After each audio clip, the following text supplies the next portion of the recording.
Good afternoon, my dear JEE Advanced 2024 warriors. Today we are going to do all the topics which are there in JEE Advanced but not there in JEE Mains. Yesterday I had made a video of all the topics in physics, chemistry and mathematics which are there in Advanced, and there will be questions, and we have seen time and again that questions do come, so that means you cannot leave it untouched. If you leave these topics, obviously if the maximum marks are 100, you are already limiting your score to 90 or even 85 marks. So already you are losing out 15% or even 10%, or even sometimes in chemistry, there are a lot of topics deleted up to 20%. So make sure you are attending all these classes and you are sincere in your inputs and your efforts for JEE Advanced, because I don't think anybody over here wants to, repeat. Anybody here wants to give it a second chance. They want to, complete it in one go. So let's give it our sincere effort, right? So good afternoon, Malika, Sutraja, Sahid, Lokeshwar, Shivdeep, Chaitra, Aksh, Malika, Lokeshwar. Hello. Good afternoon, everyone. So I hope I'm audible and visible to all of you. Great. Yes, I am. Awesomeness. Chalo. So all of you are waiting for this particular JEE Advanced series. So here I am, guys. So don't worry. Yes, why fear when Shreyas Sir is here? I hope you have smashed the like button right now. And those of you are wondering where is the, attached PDF of the extra additional syllabus. When you are going to the live section, probably in the yesterday's class, I had done it. Where did it go? Yes. JEE Advanced extra syllabus. Over here, I have mentioned the entire extra syllabus. Cool. So you can watch that. That is for everything. That is for physics, chemistry and mathematics. And in this particular video, I have also attached one more important link for all of you. And that is basically your rank accelerator books, which is for exclusively JEE Advanced. It's there on Amazon, physics, chemistry, mathematics. This has thousands of questions, and the best part is this is based on the current syllabus, and this is the rank material which was used by previous students who cleared JEE Advanced. 1500 plus students cleared JEE Advanced, and they use this particular book. It's a highly recommended book for just 1499. You can just add to the cart or press buy now. You can see it's got a very good rating, and a lot of students are currently using it because you don't want to buy multiple books. This is one book, enough. I'm telling you, it is enough for problem solving. Apart from the PYQs that you solve, this will be more than enough. So that's your JEE Advanced rank accelerator. Okay, so the link is there in the description. So let's start with rolling, and then we'll go to damping, resonance, LC, RC, circuits. All these things we are going to do in today's lecture. It's a one shot. Thank you, MG Wells. Thank you so much. Thank you, Prajit. Hello, Bugu Gopi. Hello, Shivdev. Hello, Sajid. Yeah, these are the classes for advanced only, Lokeshwar. Yes. Am I starting for classes for advanced? Obviously, this is the first class for your advanced this year, right? Okay. So when we talk about rolling and slipping, you should understand what is the difference between the two. See, if you probably take a polygon like this, cool. Maybe a square, maybe a rectangle, maybe a hexagon, doesn't matter. Let's say it is toppling about this particular point. After some time, maybe that the polygon becomes like this, and soon thereafter, maybe it, falls flat on this face. This point comes over here, and this point lifts up, and it will go like this, and it will start turning about this point, and then, it will rotate probably like this about this point until it falls flat on the next face. This point will touch over here. Maybe after some point, this point touches over here, and this point will lift up maybe like this, and it will probably look something like this. And then again, it will continue its journey just like before until this point falls. In this particular motion, what are you seeing, my dear warriors? What are you seeing? Observe carefully. This is the point about which the entire polygon was rotating. This is the point about which the entire polygon was rotating. This was the point about which the entire polygon, it could be a square, it could be a hexagon, it could be a pentagon, was rotating. So there was rotation. There was rotation. Number one. Number two, the point of rotation, the point of rotation was at rest. The point of rotation was at rest. It was not sliding, it was not skidding. There was no kinetic, friction between them. Do you guys agree with this? Do you guys agree with this? Yep. So the point is that this polygon's point of contact was at rest. Whichever point came in contact, that was at rest, and the entire solid was rotating about it. Imagine another situation. Imagine another situation like this, where the same kind of polygon, maybe like this, let's say, like this, let's say, is rotating, but the point of contact is not at rest. So maybe after some time, this is what happens. Maybe after some more time, maybe this is what happens. This is what happens. Okay.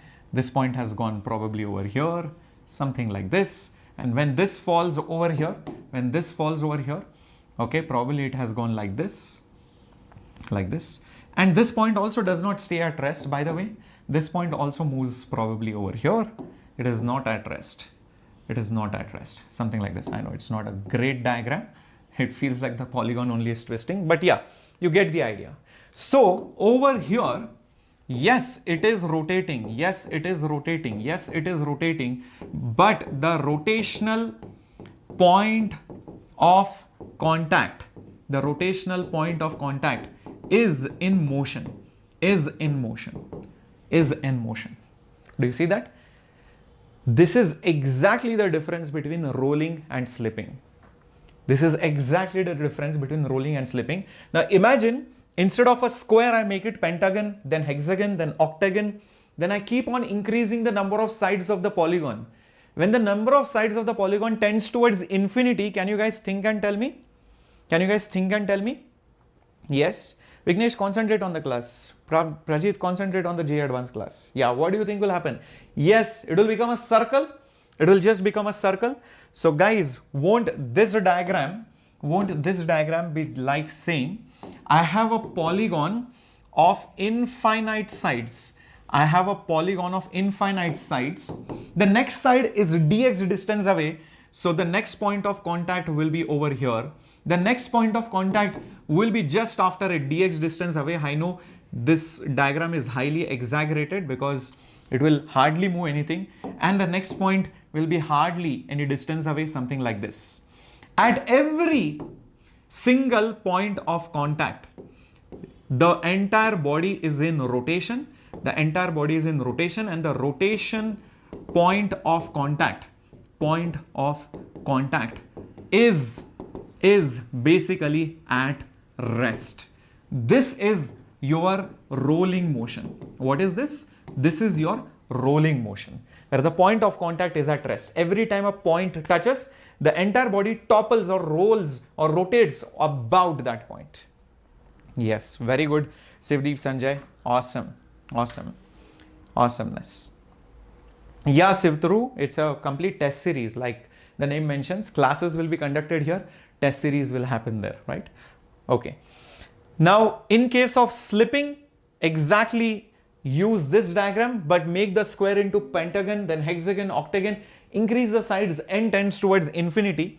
You will see that the body which is slipping, the body which is probably slipping or skidding, right? By the time it turns, it would have turned probably less or more, and it would have also translated at the same time. So the point of contact slides.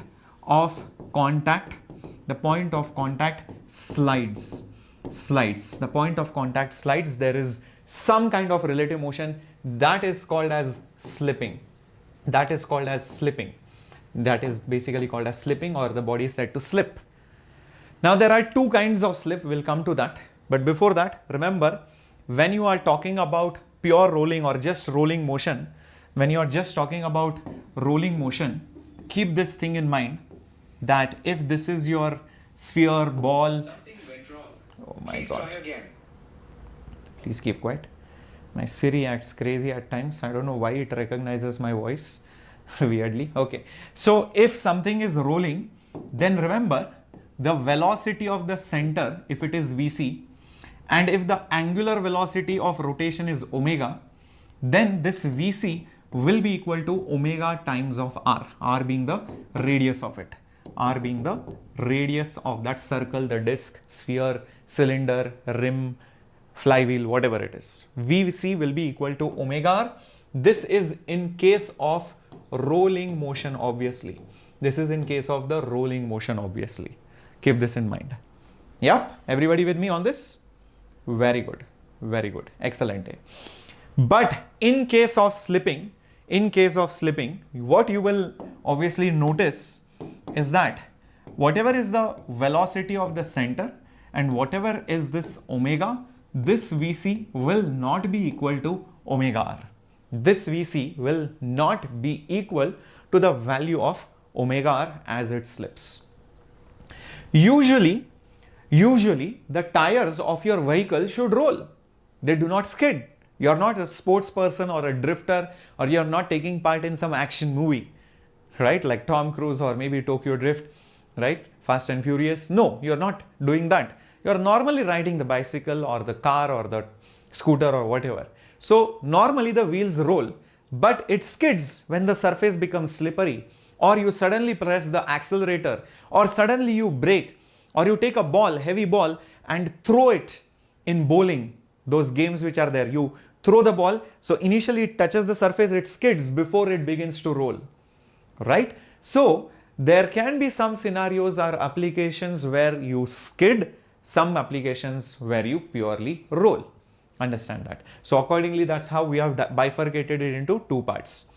Now, remember, in case of rolling, I mentioned this before, I'm mentioning this again. The point of contact is always going to be at rest. This point of contact is also called as the instantaneous. This is also the instantaneous axis of pure rotation. Instantaneous axis of pure rotation, meaning I can either think of this ball to go forward and also rotate, or I can also think of this ball to rotate about this point before the next point touches, like this one over here, So, you know, the entire thing is rotating, the polygon is rotating about that point. That is one way of looking at it, before the next point touches and it starts rotating about that new point. That is one way of looking at rotation. The second way is you think it is moving, translating, and at the same time rotating. Translation plus rotation, or pure rotation about the point of contact, or pure rotation about the point of contact. Both are equivalent. Is that clear, my dear warriors? That is something which everybody must know. Yep, keep this in mind. Guys, if you're going to ask me about JEE result, obviously I'm going to stop this class. So don't spam. It's useless. Some people are conducting lectures right now saying waiting for JEE results. Fine, yesterday night I understand you were tensed, but now you cannot extend it so much that you don't even study for JEE Advanced or don't study for other exams. That is stupidity. So please concentrate on the exams which are there. Okay, don't waste your time waiting for the results, right? So other people might do it for views. We don't do it such things over here. We are concerned about your exams. So please focus on the exams right now. Okay, so focus on the exams. JEE Advanced, VIT EEE, BIT, SAT, CUET, whatever exams, EAP, SAT. So please focus on them now. So I said rolling motion, right? Rolling motion can be looked upon in two different ways. One is pure rotation about the point of contact, that is one way. And the second way is to look at it in terms of translation plus rotation. Rotation about the center of mass and translation of the center of mass. Translation of the center of mass, you can see it right over here. Center of mass is translating and you are rotating about the center of mass. Both are same things, just different perspectives of looking at rolling motion. I hope this is absolutely clear. Yeah.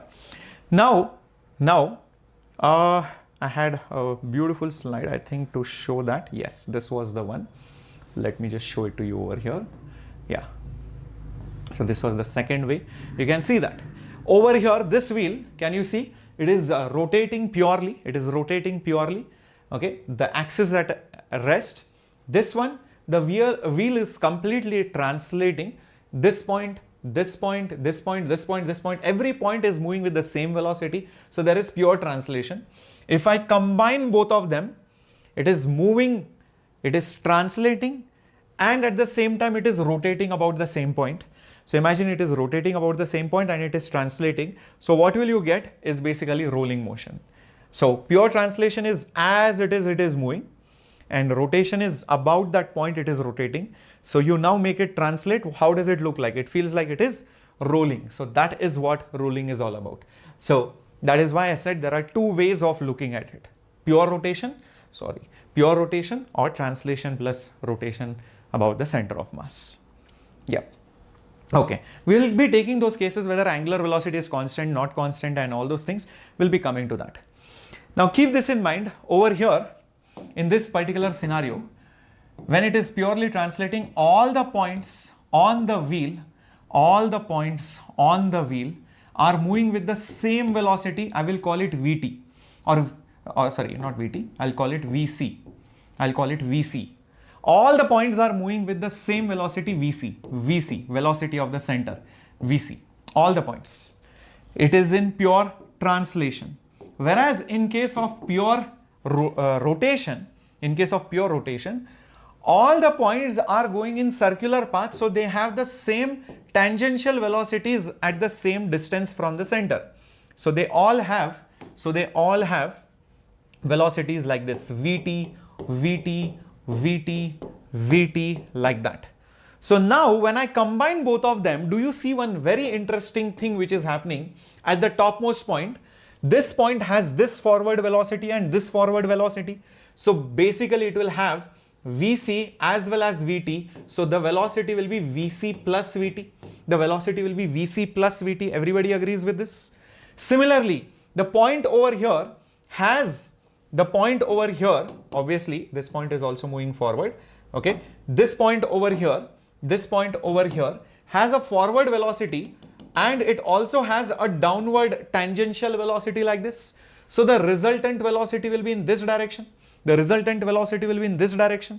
Similarly, a point here is having forward velocity and a tangential velocity. So it has two components of the velocity. So the resultant velocity will be like this. Whereas a point here is moving forward and also simultaneously moving backward. So both the velocities will end up cancelling each other, and you will see that the net velocity will be Vc minus Vt, which is basically 0 because it is rolling. And what is the tangential velocity, my dear warriors? Tangential velocity is omega into r, is 0. So hence Vc will be equal to omega r. Since Vc and Vt both are going to be equal, can I just say it is 2 times of Vc? Or I can also say it is 2 times of Vt, or I can also say it is 2 times of omega r. The topmost point has double the velocity as the center point. I hope this is clear. Yes, Vc and Vt will be equal in magnitude. If you talk about a point here, then the velocity will be root of Vc square plus Vt square, but Vc and Vt are equal, so it will be root 2 times of Vc, or it will be root 2 times of Vt, right? Same thing over here, this will be root 2 times of Vc or root 2 times of tangential velocity, which is also omega r, one and the same thing. So that's how you find the velocity of any random point on the wheel. Any random point on the wheel by taking translation separate and rotation separate.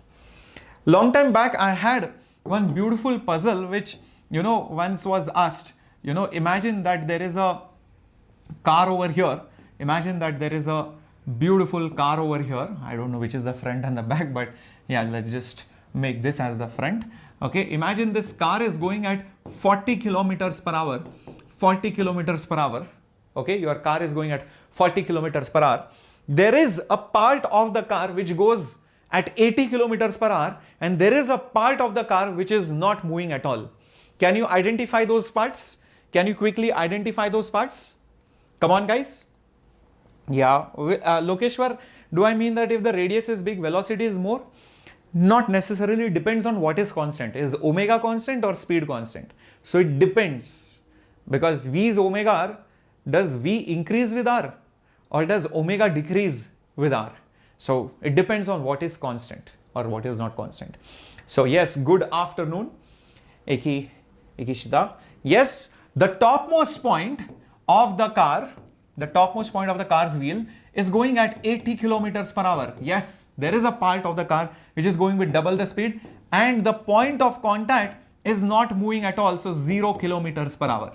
And there are all other points which have speeds between 0 and 80 kilometers per hour. 0 and 80 kilometers per hour. Got it? So that is a beautiful way of looking at this same problem, and you will never ever forget it. Now, this also looks little complicated because you have to do vector addition, you have to take care of the directions. See, that is the reason why I gave you rolling motion can be thought of in two different ways, either this way or this way. If you go via pure rotation, the same thing looks very easy. If you go via pure rotation, the things look very easy. I'll tell you how. Imagine this is our wheel. And I know that the entire body is rotating about this point with omega. This point of contact is at rest. I want to know what is the velocity of the point here. No issues.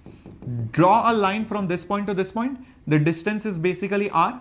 Velocity always has to be perpendicular because it is rotating.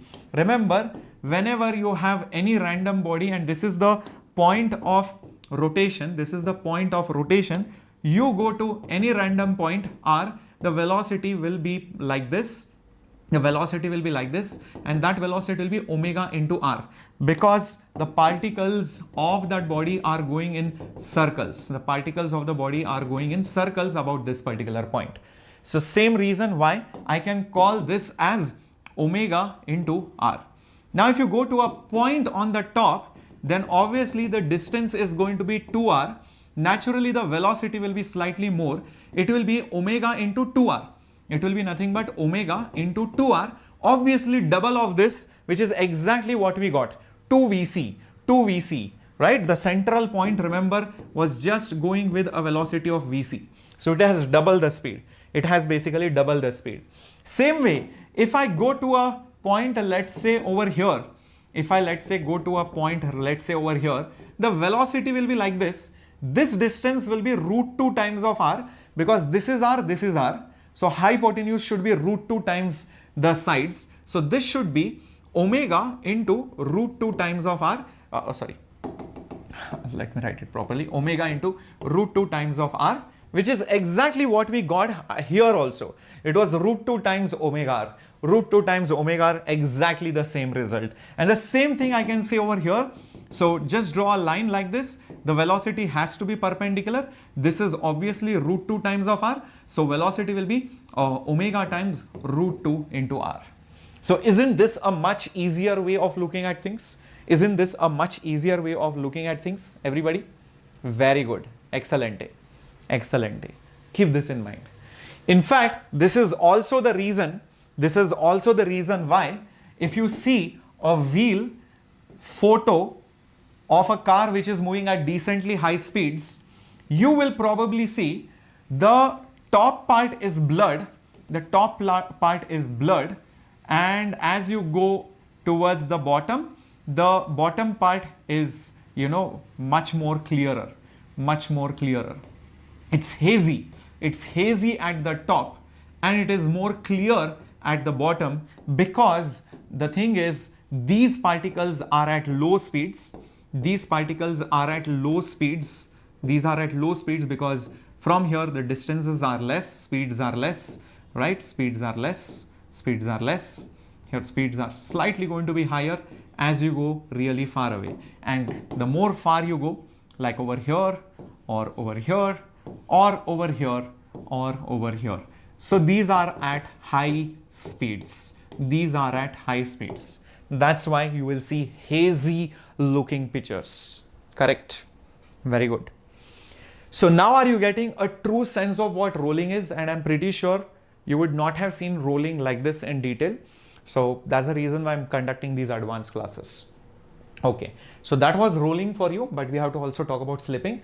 So rolling is nothing but, you know, you extend a polygon with infinite sides and the point of contact is at rest and it keeps on toppling over. So the point of contact is always at rest and it feels like it is rolling about the point of contact. The center's velocity is omega r, and you can find any point's velocity by drawing a perpendicular to the point and angular speed into distance. Angular speed into distance gives you the velocity of that point.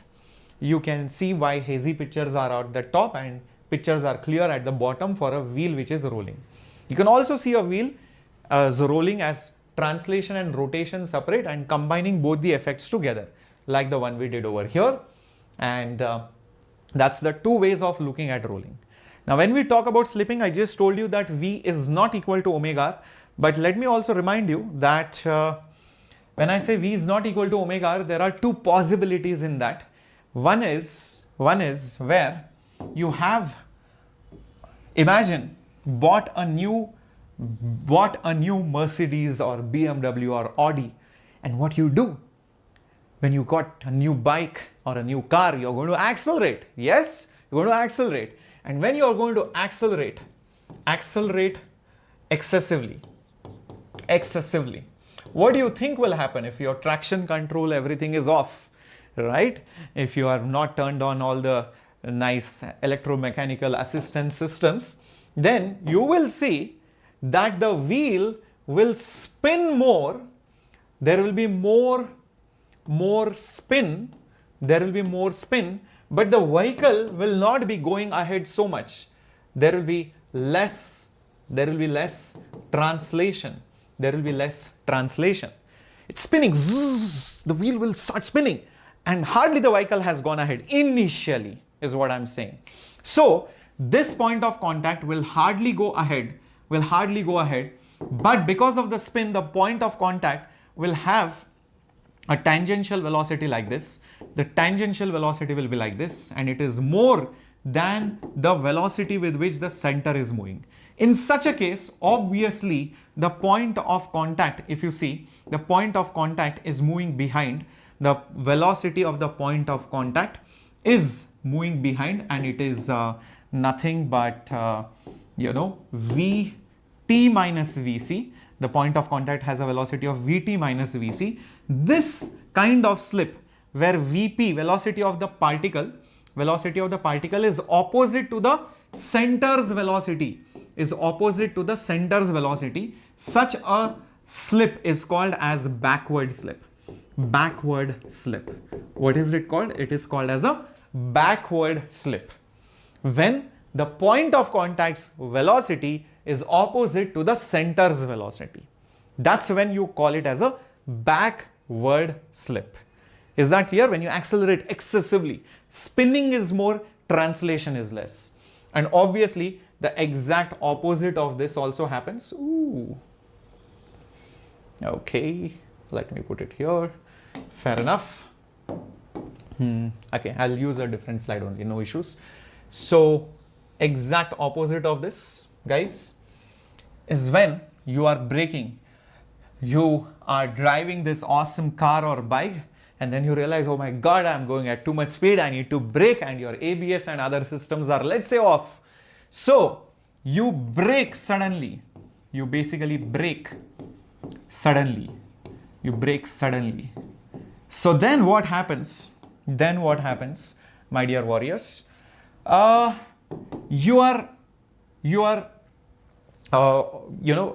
translation is more. Your translation is more and rotation is less.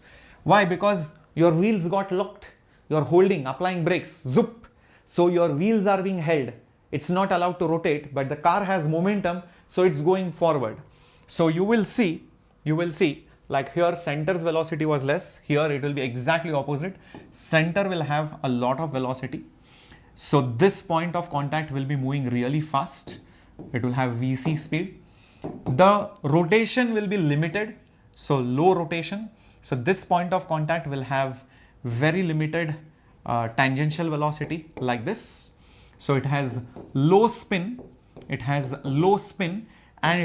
more translation, it has more translation, exactly opposite. So VC over here is more than VT. So what happens in such a case? This point of contact which is there, where will it go? Obviously it is going to go in the front. So the velocity of the point of contact in this situation will be nothing but VC minus VT, and that is the difference. Velocity of the point of contact is VC minus VT. Here it is VT minus VC. That's it. You don't have to sit and by heart it. Understand it logically. Yep. I hope this is very, very clear. Okay. Very nice. Everybody understanding it till here? Yeah. Guys, make sure you're not spamming or else you might get blocked by the admin. Yeah. And this kind of slip where velocity of the point is in the same direction as that of the center's velocity, this is called as forward slipping. Okay. Everybody with me? This is called as what? Forward slipping. Great. So now that we have understood what is forward slip, we have understood what is backward slip, we have understood when there is no slipping what happens. The next question in your mind will be, sir, in case of rolling, is there any friction? And if it is, what kind of friction acts? Okay, that's what your thought process will be. And in case of rolling, in case of slipping, what kind of friction will be there and in what direction will it act? What will be the magnitude? So let's talk about that as well. So continuing with rolling over here. In case of rolling motion, so the body might have some velocity, it might have some angular velocity, and V is equal to omega times of R. But a lot of people do this mistake and say, oh, that means A will also be equal to omega R, or A tangential will be equal to alpha R, etc. Well, what do you think? Will A be also equal to alpha R? Will acceleration be also equal to alpha R? Is the real question, right? So guys, think about it over here. There could be multiple forces acting on this body. Maybe a force here, maybe a force here, maybe a force here, maybe a force here, maybe some force here, etc. And each of these forces might also be giving some kind of torques acting on it. So all these are different forces on the body. When you take the resultant force, that should be equal to the mass of the body, and the body will also have some acceleration. So let's say A. This will be m into the acceleration of the center of mass. This is the first equation that you can write. The net force acting on the body, the vertical forces will obviously cancel. The horizontal forces together will give you mass of the body into acceleration of the body. That's simple Newton's law. Secondly, you can also say that the net torque by all the forces acting on the body will be, you find the moment of inertia of the body, and you will also have probably angular acceleration. You'll probably also have angular acceleration. So that will be equal to, I into alpha. Alpha is the angular acceleration of the body. Understood, my dear warriors? Yes. So it could be like pulling, pushing, thread is there, tension is pulling it, spring is attached, and the bob is rolling something, or a pulley which is having some mass and it is rolling something like that, or a yo-yo, or the wheel of a car. There is a torque applied by the engine. So forces are there, friction is there, wind resistance. So some forces are there. This is the dynamics of rolling. So this is in case of rolling, of course. So this is the dynamics. This is the dynamics of rolling. This is the dynamics of rolling. Keep this in mind. Now, is A equal to alpha? Obviously, yes, because V is equal to omega. A is also equal to alpha times the radius. So this equation holds true only in case of rolling motion. Only in the case of rolling, because V is equal to alpha. When the V is not equal to alpha omega r, why will it be the relationship of A and alpha be true? Yeah, this is only true in case of V equal to omega r. The moment it is not equal, this is also not equal, right? Keep this in mind. Yes. Yeah. Yes, Captain, I had a doubt about that rolling motion while it is equal. Yeah. So I hope Nagateja is clear. Yes. Now, your question might be, sir, what kind of friction is there? We have just introduced dynamics. Oops, 1 second. Sir, this is the body which is rolling. Sir, this is the body which is rolling, sir. Sir, what kind of friction will be there, sir? The answer for that is because this point of contact has zero velocity as the body rolls. As the body rolls. Can you think and tell me what kind of friction will be there? Or friction will be absent only? Well, friction won't be absent. In fact, the friction is static in nature. The friction is static in nature. The friction might act back or front or not act at all. So, I do not know the direction of the friction. I am just going to put it as Fs. The friction is basically static in nature. The friction is basically static in nature. The magnitude of the friction is self-adjusting, because static friction is always self-adjusting kind of friction. Not just that, I will just put this value over here, 0 less than or equal to the static friction less than or equal to mu s into n, because this is the limit of the friction. So the friction can hold any value between 0 and mu n. I just don't know what's the value. I just don't know what's the value. It will be static in nature. That is something which I'm sure of. And because the friction is static and the point of contact is not moving, the best part is there is no work done, no work done by the static friction. No work done because of the static friction, because the displacement is 0. When the point of contact comes and the friction acts, the point of contact is not sliding, no work done by that friction. The new point comes, there is no displacement, so no work done by the friction. So friction never does work in case of rolling. That is completely contrary to what intuition leads us to. Intuition makes us believe friction is an evil guy and it is going to suck away the energy. But that's not true. No work is done by friction. Keep that in mind. Number 2, because no work is done by friction, that also means mechanical energy is conserved. Mechanical energy is basically going to be conserved. Mechanical energy is going to be conserved. That's the best part about rolling friction. So now you might be thinking, oh, if mechanical energy is conserved, if I roll a ball, how the hell does it stop? Right? How the hell does it stop? So guys, this is how it stops. You might think, okay, so this is our ball. It has been given some velocity. It has some omega, right?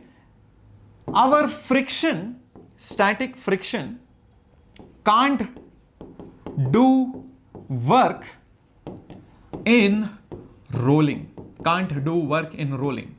That is a statement. So the question is, how does it stop? How does it stop? Right? How does it even stop?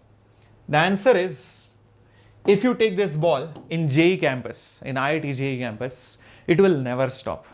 Yes, this ball keeps rolling, the velocity will remain constant. In fact, this omega will also remain constant.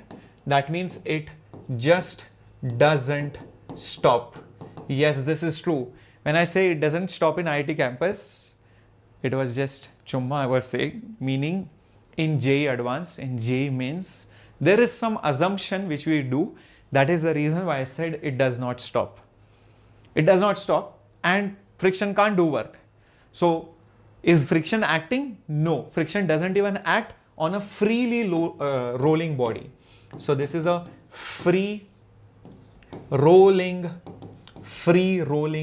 body, a free rolling body. Friction doesn't do any work in rolling, neither does it act. Neither does it act. Yes, there is no friction at all. Keep this in mind. This is something which many people do not know. Trust me on this. In fact, these kind of questions are asked as concepts and are used in multiple problems in JEE Advanced. It will never ever stop. It is freely rolling body. Remember that. So, how does a real sphere outside the JEE campus stop? The reason for that is this assumption which we do in JEE, which is not valid in reality. This was a rigid body, and we study rigid body mechanics in JEE. In reality, it is not rigid.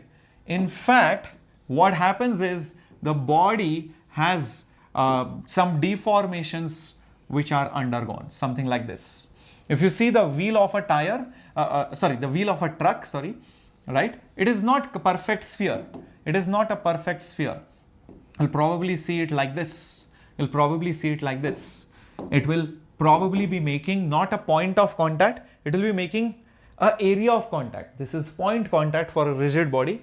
It is not a circle. It will be making an area of contact. It will be making area of contact. Area of contact, not a point of contact. What difference does that make? Well, the center is going like this. The omega is like this. The center is going like this. Omega is like this. The forces acting on the entire tire are, because it is deformed, you will see that mg will act like this. Normal will actually act from here. Normal will act from here. Friction will act like this. Friction will act like this. Yeah, I think that's it. And because of all this, what happens is, in the vertical direction, yes, normal is equal to mg. But in the horizontal direction, there is this friction and it is acting opposite to the velocity. So it will decelerate. So there will be an acceleration like this, which will reduce, this will reduce Vc. It will decelerate the velocity. Second thing, this normal will give a torque. So the torque by the normal will be, do you see anti-clockwise? Do you see it is anti-clockwise?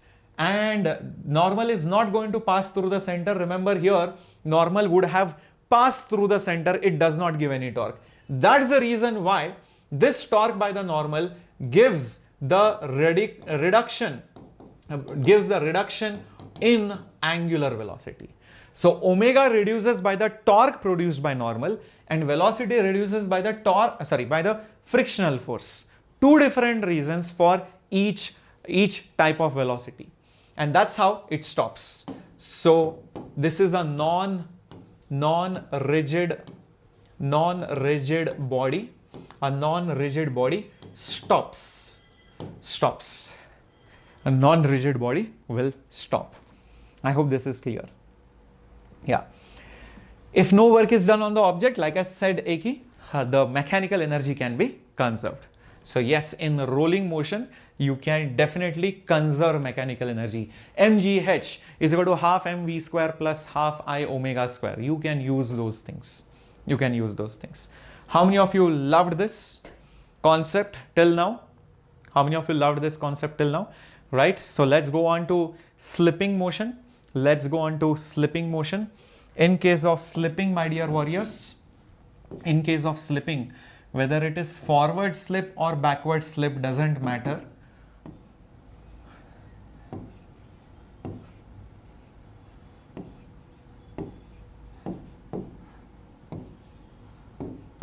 Okay, here linear velocity is less, spin is more. So that's the reason why the point of contact will be having a velocity like this. This will be having like this. This is forward slip. This is backward slip. Slip can be of two types like I told you over here, forward and backward. In each case, because the point of contact is not at rest, obviously the friction should be kinetic. Obviously the friction should be kinetic in nature, and friction kinetic always opposes the relative motion. So you will see this kinetic friction will act this way, this kinetic friction will act this way. So kinetic friction will be opposite to the point's velocity, and because the friction is actually undergoing some displacement, the point of contact is not at rest, and it is also opposite. So you will see the kinetic friction does which work? Negative work. Does negative work. Therefore, mechanical energy is not conserved. Mechanical energy is not conserved. Very, very important. It is not conserved. Very, very important. And kinetic friction always has a constant magnitude. So this kinetic friction is just mu k into n. There is no variation. It's not an adjusting force. It will just be mu into n. That's all. Straightforward. Straightforward. Everybody with me? Yeah. All right. All right. Teaching for everyone's. Eki, Siva Prasad, very good. Lokeshwar, Sajid, awesomeness. So now that you have understood it till here, let's do some question type things in rolling and slipping. Say for example, one of the simple cases in case of rolling. Imagine I have a body like this. Imagine I have a sphere or whatever like this. So it's on a rough surface. And imagine somebody applies a force over here.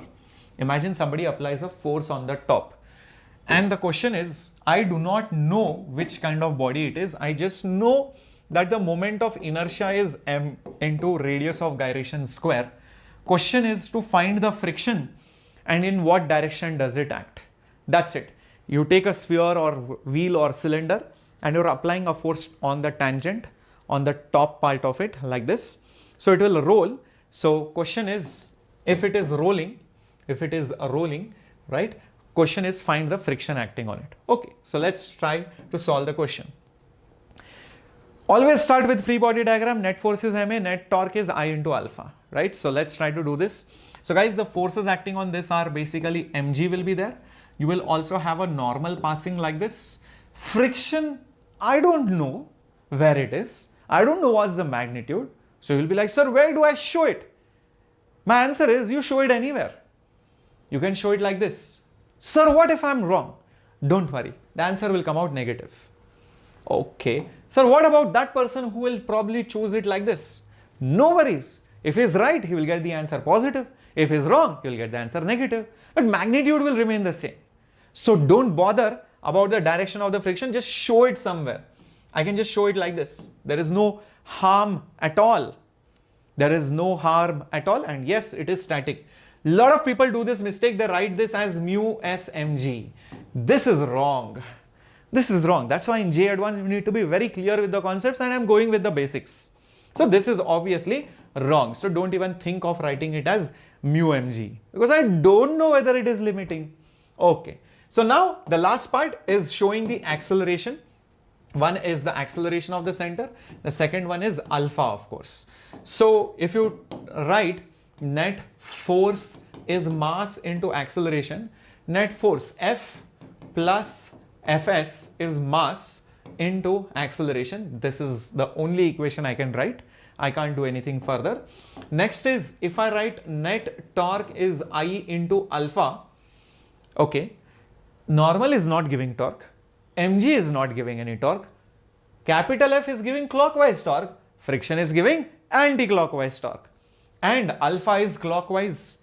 So the torque by force F is also going to be positive because it is helping with alpha. F is trying to rotate it like this, static friction is trying to rotate it like that. So the torque by capital F will be R into F, torque by friction will be minus R into F is equal to I. I is mk square. Okay, what about alpha? We know alpha because it is rolling. Alpha and A is basically alpha into R, or alpha will be A by R. Alpha will be nothing but A divided by R. Right. So, fine. This is fine till here. Great. So now we just have to solve these equations. I need to get rid of few things. Like I think I need to get rid of MA. From here, I can see MA is nothing but F plus Fs. So why not use it over there? So R is common. F minus Fs is equal to M divided by R.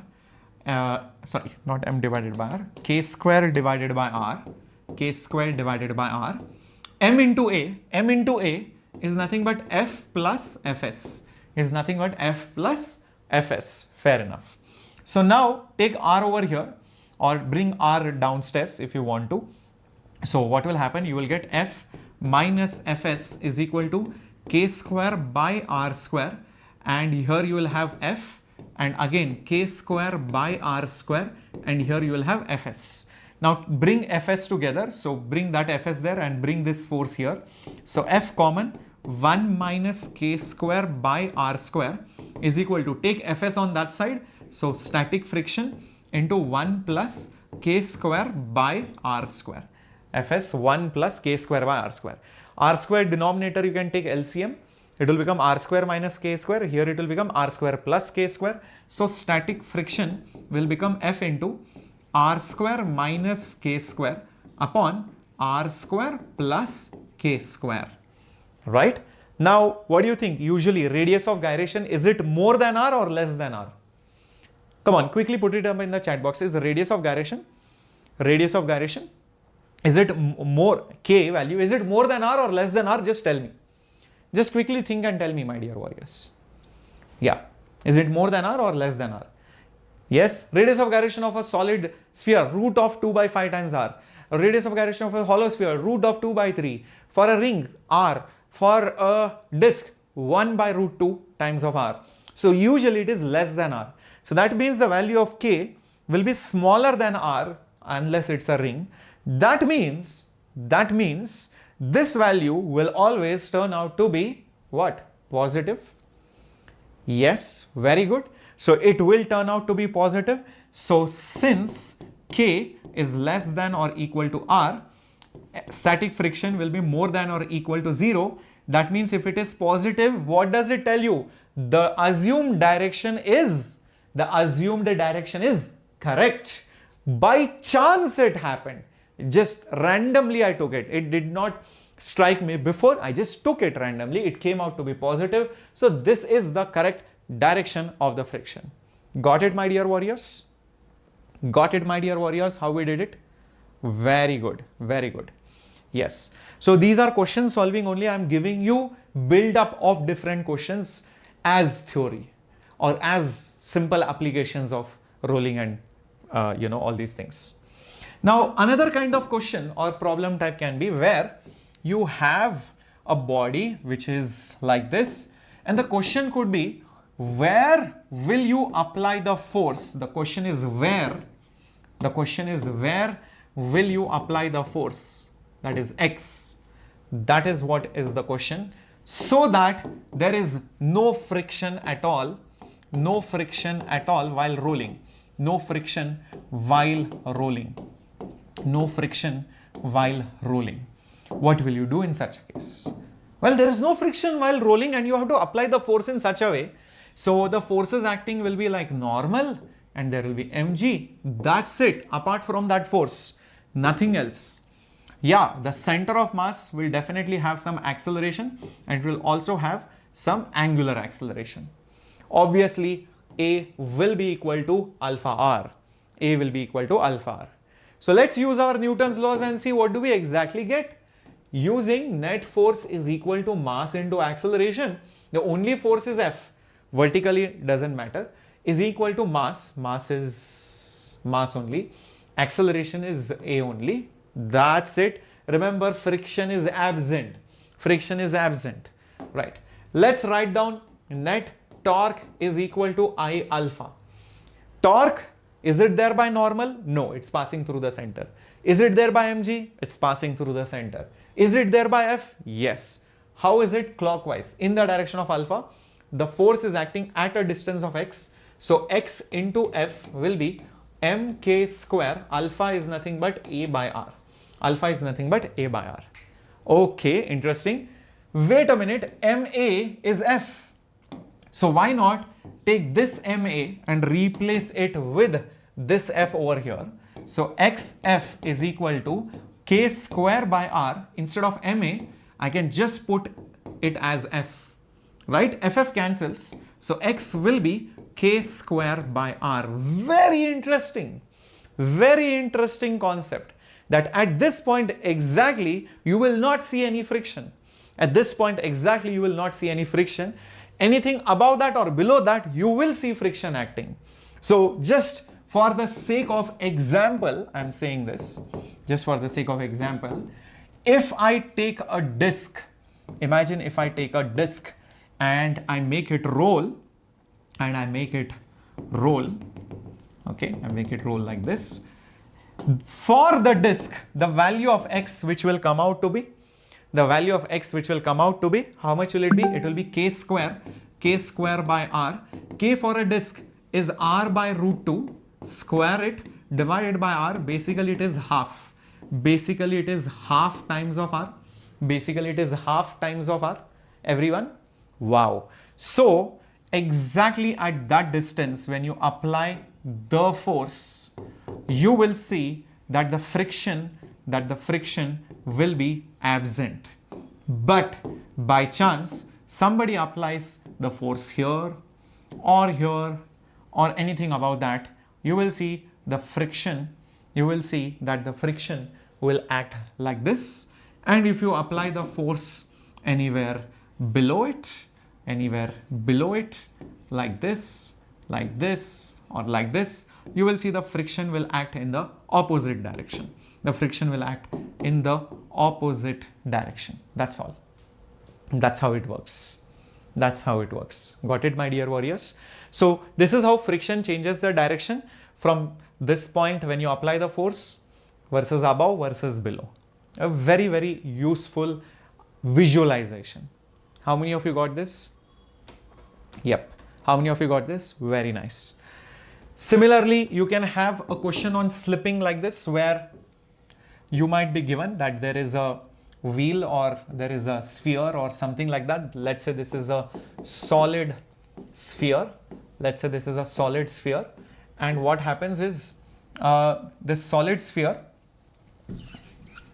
is just given a spin, no translational velocity, only omega naught, no translational velocity. So what happens is, after some time, this sphere will gain some velocity, might lose some omega, and after some more time, it will gain such a velocity and reduce the omega by such an amount that it begins to roll. And the question will be, what is the time after which it begins to roll, or what is the new speed? Those kind of questions can come. So slipping to rolling problem, my dear warriors. What do you do in such a case? Well, see, draw free body diagram, things will be easy. There is omega, there is no translation. So what you will see is this point of contact is basically skidding. There is a slip over here. Because of the slip, you will see that there will be kinetic friction acting like this, and which is going to be, if I draw this as mg and this is your normal, this will be mu into normal, which is mu into mg. Now this friction is responsible for the acceleration of the body forward, because no other force is there in the forward direction to accelerate it. And this friction also creates a torque anti-clockwise, so which creates alpha in this direction. Alpha is anti-clockwise because of the friction. Normal mg can't give any torque. Oh, now I get it. So that's why the velocity went on increasing, and that's why the angular velocity kept on decreasing. Understood, guys?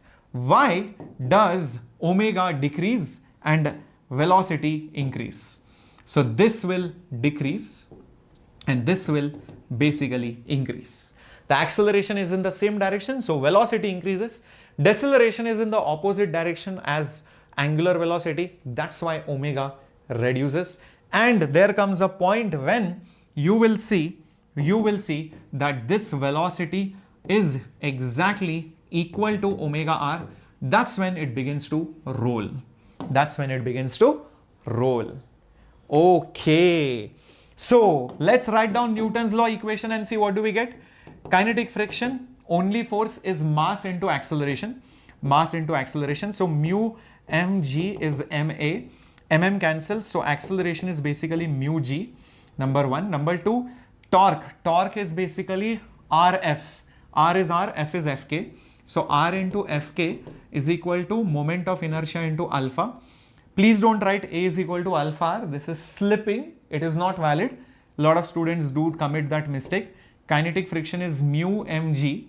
Mu mg. Moment of inertia for a solid sphere is 2 by 5 mr square, and you will have alpha over here. R cancels, cancels. So alpha will be 5 mu g divided by 2 times of r. 1 r got cancelled, so r remained below. Mu g is there, mass got cancelled. 5 went on the top, 2 came below. Perfect. So this was alpha. Now what do we do? We'll use kinematic equations. That's all. V is equal to omega r. So if V is equal to omega r, V is nothing but u plus at is equal to omega is omega initial plus alpha into t into radius. Is that right? Okay. So initial velocity is 0. Acceleration mu g. Time I don't know. So it will be 0 plus acceleration is mu g into t. Initial angular velocity is omega naught. It's omega naught. Minus. Why minus? Because it is retardation. It is decreasing. That's why minus. Alpha is 5 mu g by 2r. 5 mu g by 2r into t. The whole thing into r. The whole thing into r, I believe. Yes. Yep. I think everything is fine. Cool. Everybody understood it till this point, right? So you can just solve this and you will definitely get the answer. Like this will be mu gt is equal to omega naught into r minus r cancels. It will become 5 by 2 mu gt. Bring it over here. 5 by 2 plus 1 is 7 by 2. So 7 by 2 mu gt is equal to omega naught into r. So time will be 2 omega naught r divided by 7 mu gt. Oh, sorry, 7 mu g. That's it. That's the answer. Understood? We found out the time after which it begins to roll. Loved the question? Yes, I am taking advanced class for all the extra syllabus, and for other chapters, obviously, we'll be starting off with question solving series very soon. These 4 days are very important for us to basically complete that extra syllabus, or else you will never do it. All those people who think they will do it in the end, you come back and tell me, you will not do it at the end. I know it. Because you'll be like, sir, already all these exams are done. I don't have time. I don't have the patience. Already so much syllabus is there. Where I will do these extra things? You will not do it. So that is the reason why I'm doing it now. I know the perfect timing. Yeah. All right, Satya, Bama, everyone. Cool. So that was rolling and all of that. And there is one more formula which you should know specifically for this thing over here. If you have a sphere and it begins to move like this, and it has some acceleration and angular acceleration, you should know how the free body diagram looks like. like for example, there will be a normal force, there will be mg, you will have mg cos theta over here, then you will have mg sin theta over here, mg sin theta over here, and of course you will have friction over here. This will be static in nature. All these things, solving everything again using net force is ma, net torque is I alpha, you will get the acceleration as g sin theta upon 1 plus the factor. Now this factor is very important. What do I mean by this factor? What do I mean by this term factor? This is easier way. For a ring, the factor is basically 1. For a disk, the factor is half. For a solid sphere, it is 2 by 5. For a hollow sphere, it is 2 by 3. Basically, the number which comes with the moment of inertia formula. That is basically the factor. Nothing more, nothing less. Yep. Yeah. Is that clear? Akhilya, I am teaching the extra syllabus today. The remaining syllabus, whatever is needed, I'll be taking up with the problem solving. Okay, don't misunderstand me. Okay, cool. Yeah. Right, everyone? Yeah, today is exclusive. I hope you read the title. Exclusive extra syllabus part. That is what I'm doing over here. Yes. So all these are the different types of things that you can get enrolling. So I have taught you all the concepts out here, right? Okay. So this is not needed. Let's move on to the next part. Forced and damp oscillation. Have you smashed the like button yet? If you have not done that already, please do that. Okay. I'm going to teach you the entire formulas and the theory and the concepts required for JEE Advanced level today.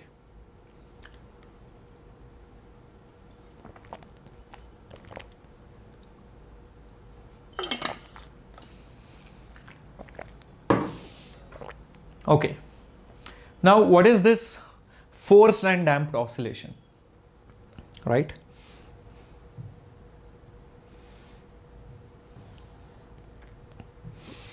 Usually, if you take a spring and a mass and you pull it and leave it, it will go up and down normally. And if you happen to draw the graph of the position with respect to time, then the graph looks something like this.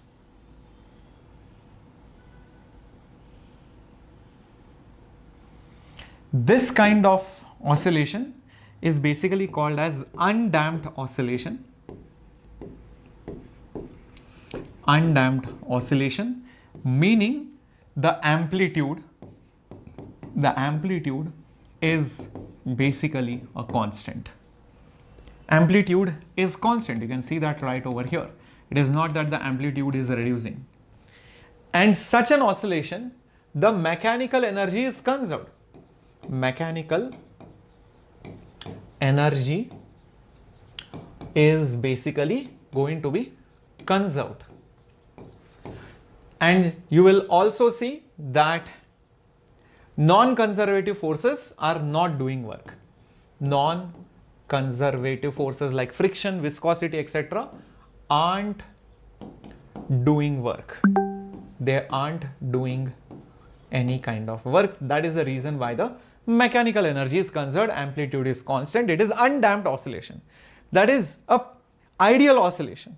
That is a ideal oscillation. Up to what time the session lasts, Sidhu? I think it will be 3 hours or so. Expect the timing till be till 6 o'clock at least, or 5 o'clock minimum. Okay. In reality, what happens? Is you have the spring, you have the mass, you have the wind which blows, you have some medium which is present around it. So when you measure the oscillations on a graph, if you pull it and leave it and measure the oscillations on a graph of position with respect to time, what you will find is initially the amplitude is good, but within no time the amplitude just fades away and it looks something like this. It looks something like this. You can see that the amplitude is reducing. The amplitude is definitely not a constant. The amplitude is definitely not a constant. This is called as a damped oscillation. This is called as a damped what? Oscillation. Damping refers to something which takes away. I'm damping it. I'm reducing it. It's a damped oscillation, means I am taking away, sucking away some energy. Obviously, mechanical energy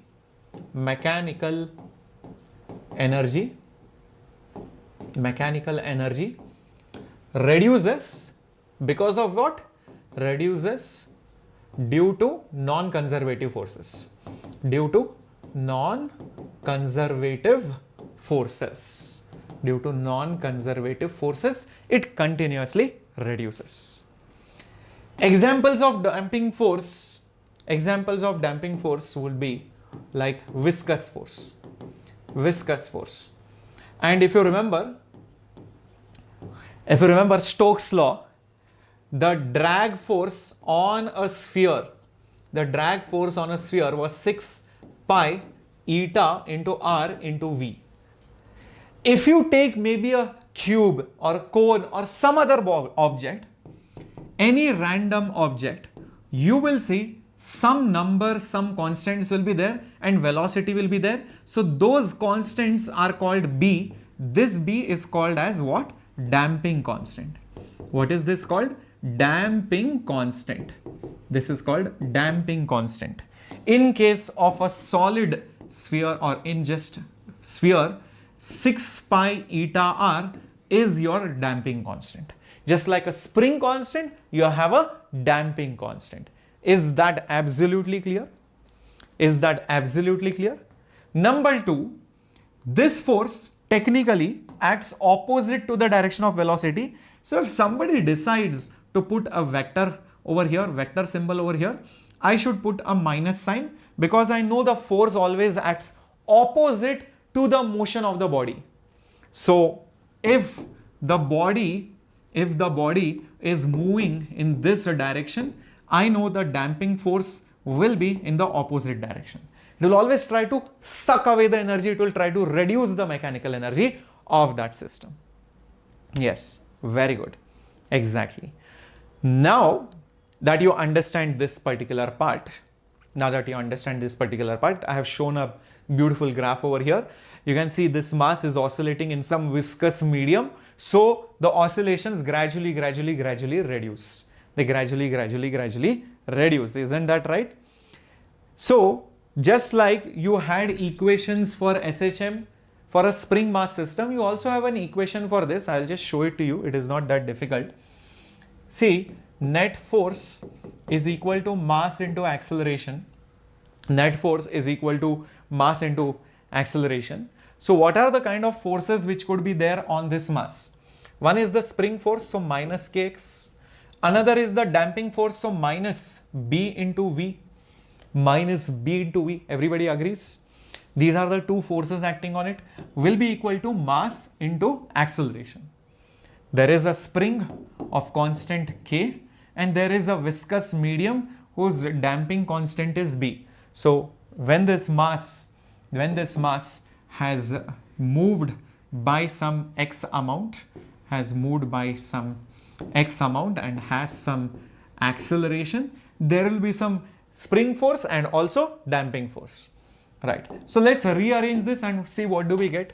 I will get therefore MA plus BV plus KX is equal to 0. A is nothing but second derivative of position. Velocity is the single derivative of position and X is as it is. This equation is like your differential equation of SHM but with an extra term, which is this one. So this is the differential equation of a damped oscillation. What is this? What is this, my dear warriors? This is nothing but a differential. This is nothing but a differential equation of damped SHM or damped oscillation. Damped oscillation because of this extra term over here. So if I get an equation like this, 7d square x by dt square plus 5x is equal to 0, I immediately understand this is mass and this is K and this is undamped SHM. This is nothing but undamped SHM, and I know the time period is 2 pi under root m by k, where m is nothing but 7 and k is nothing but 5. So I can find out the time period of that oscillation. But if I get an equation like this, 7d square x by dt square plus, let's say 3 dx by dt plus 5x is equal to 0, I should immediately think there is dx by dt term. It was not there here. This is a damped oscillation. This is a damped oscillation, and the time period has a slightly different looking formula. It has a slightly different looking formula. You might be wondering, sir, what is the formula, sir? What is the formula, sir? The formula is this. The formula for the time period. The formula for the time period of oscillation, which is also 2 pi by omega, by the way. 2 pi by omega is time period. It is nothing but root of, usually the time period formula is 2 pi under root m by k. Here it is slightly different. So usually we give the value of omega over here rather than the time period. Omega was 2 pi by the time period. Omega was usually root k by m. Time period was root of 2 pi into root of m by k. Here it is nothing but root of k by m. Here you will have b by 2m and you will have square over here. That is the omega value. From this you can find the time period. From this you can find the time period. You can see time period will be 2 pi root, this entire thing will go on the top. This entire thing, you'll have to shift it like this. You'll have to put it over here. Sorry, not on the top, at the bottom. Cool. So that is the value of the time period. So if you had to find the time period over here, so time period will be 2 pi by omega, which is 2 pi by root of k by m minus b by 2m whole square. K is, what is k over here? This is basically your k. So it is basically 5 by 2m. This is your m, sorry, k by m. So k by m is 5 by 7 minus b. B is basically 3. B is basically 3 by 2 times of m. M is basically 7. So like this, that's how you will find the time period. That's how you will find the time period. Yes. Regban, I was waiting for people to put up, the questions for the VIT EEE, and I did not get enough students, probably trying to help each other out. So that's the reason why we had to cancel that paper discussion. Okay. Yeah. Otherwise, I would have taken it. I was waiting for students to fill it up, but looks like students are in full chill mode after VIT EEE, not like JEE Mains. Okay, or else definitely I would have taken it. Cool. How will we find time? Yeah, just I told you. 2 pi by omega. Omega is basically root of k by m minus b by 2m. K by m minus b by 2m whole square, right? This is the formula for finding the time period of your damped oscillation. Number 2, what you should also know is how the amplitude reduces. How the amplitude reduces. The amplitude reduces exponentially. In fact, the amplitude at any point is original amplitude e to the power minus bt by 2m. Minus bt by 2m. This is exponential decay. This is nothing but exponential decay of the amplitude. Exponential decay of the amplitude. Also very similar to radioactive decay. Also very similar to radioactive decay, where you might probably have some questions like this. Say, example, if in 5 seconds the amplitude reduces or reduced by half, then in 15 seconds, the amplitude reduces by how much? Reduces by how much? That could be the question. That could be the question. So see guys, for solving these kind of questions, after 5 seconds, the amplitude has become half of the original amplitude. Let's say the original amplitude is A. E to the power minus B by 2m, I will take it as some constant C, into time. Time is basically 5. This is given to be half of A. So A by 2 is A into e to the power minus 5 times of C. Minus 5 times of C. If you are wondering what C is nothing but B by 2m. C is nothing but B by 2m. A cancels, so e raised to minus 5C is half. That's the first part of the problem. Now the second part, after 15 seconds, the formula will look like this. Original amplitude e to the power minus C into time. What is the time? 15. Okay. So A is as it is. E to the power minus C into 15. 15 is 3 into 5. So why not write it as 5C, the whole thing into 3. The whole thing into raised to 3. So that's it. So this is nothing but A into e raised to minus 5C is basically half, is basically nothing but half, right? So half into raised to the power 3. So it will just basically become A by 8. So the amplitude after 15 seconds will be 1/8 of the original amplitude. Yes, KNR Charan. Got it? So these kind of questions again are standard for your damped oscillations. So damped oscillations mean with viscous medium, like viscosity, force was proportional to velocity, the constant becomes your damping constant. It is always opposite to the velocity. It's a non-conservative force, so mechanical energy is not conserved. That's why the energy keeps on reducing.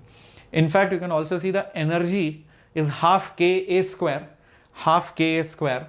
So how the energy reduces can also be asked in certain questions. Since energy of oscillation is basically half K into amplitude square, half K into amplitude square. So you can think, if you know amplitude reduces by half, how many times will the energy reduce by? So think about it. If amplitude becomes half times,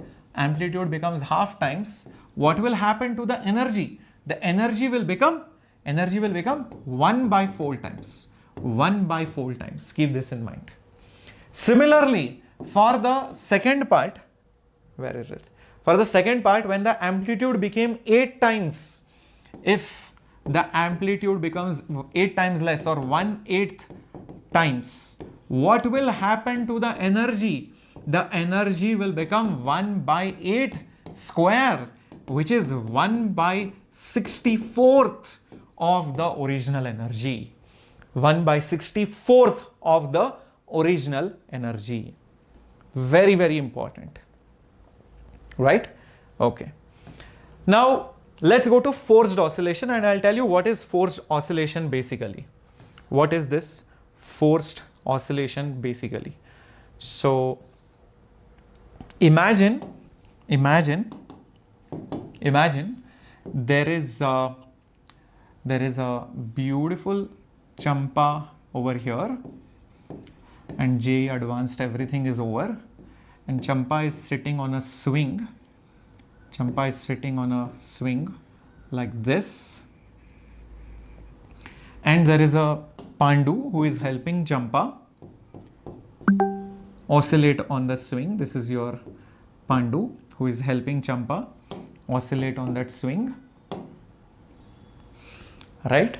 They are studying SHM, right? They are studying SHM in nature.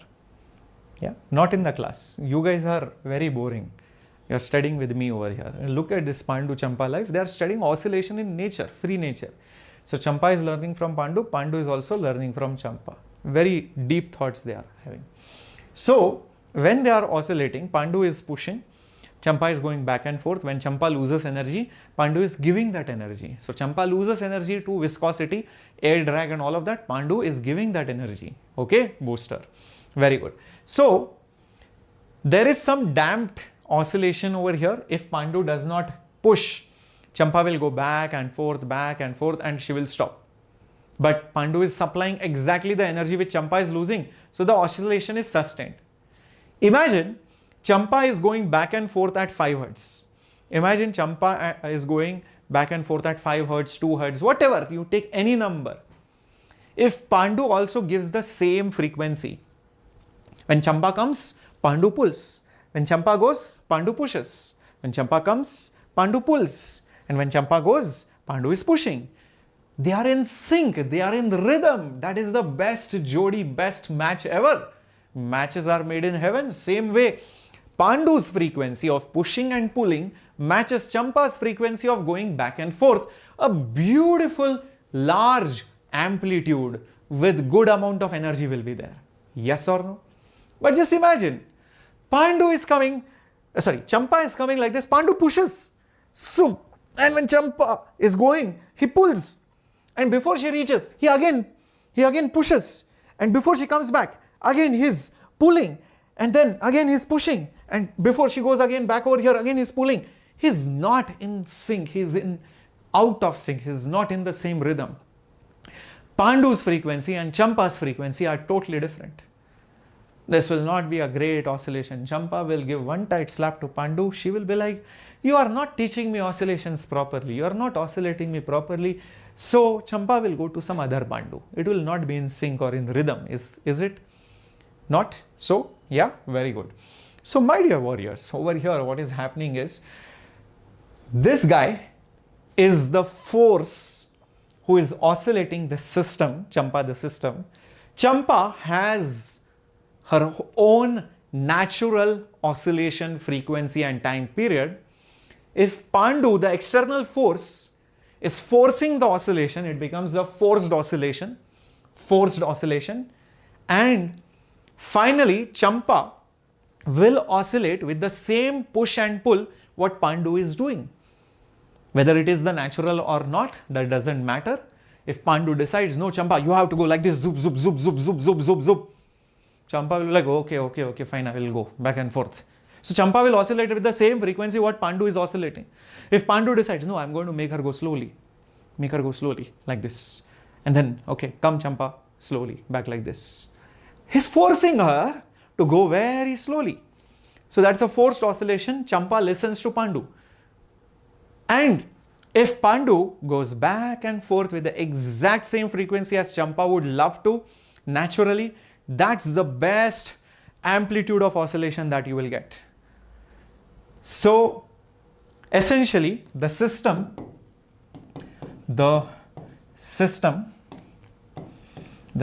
over here, Champa, oscillates with the same frequency as forced by who? Pandu. The oscillations are of large magnitudes, if your frequency of natural frequency of Champa, if your natural frequency of Champa exactly coincides with the forced frequency of Pandu. If their frequency matches, then you will see the oscillations are of large magnitude. Otherwise, it is not of large magnitude. That is basically your forced oscillation. Is that clear, my dear warriors? We are understanding very clearly. Wow. Very good. I would love to see how many of you Pandu Champas do this practical in IIT. A lot of you are imagining some or the other Champa or some or the other Pandu, I guess. Don't worry, you will also get this large magnitude of oscillation very soon when you go to IIT. Yes, all the best. Okay. So, my dear warriors, when you are forcing, and the oscillation listens to you, so the position of Champa is what I would say like this. The position of Champa, x, will be some amplitude, let's say, into sine, into, you are going to listen to the external force, so omega f into t. This is how it will look like. X is equal to a sine omega external force into t. Is that right? You are listening to the external force. You are listening to the external force's frequency. And your external force will be something like this, f naught sine omega f into t. The same omega, which is the external force's frequency. The force will also be periodic and pushing, pulling. Force is increasing, decreasing, changing the direction, becoming zero, positive, negative. So sinusoidal force, once positive this way, once negative this way, becomes zero when changing the direction. So force is also sinusoidal or a sine graph. If I know x is like this, taking the derivative of this, x dot, the first derivative will be nothing but a omega f, and you will have cos omega f into t. X double dot will be nothing but the second derivative, which will be a omega f square minus sine. Cos derivative is minus sine, that's why the minus sign, into omega f into t. Wow, very good. So this is how you will get the equation as. Now using Newton's second law, one can say that our external force, which is by the Pandu, which is the force by the Pandu, minus your spring force which is there, or basically the spring force which is there, is equal to mass into acceleration. The external force being F naught sine this into t, spring force being minus kx, acceleration being x double dot. Remember, x double dot is actually the acceleration. So it will be nothing but, what do you have? Minus sign over here, and then you will have a over here, or we'll just put it like this, m into x double dot. I'll just put it like this.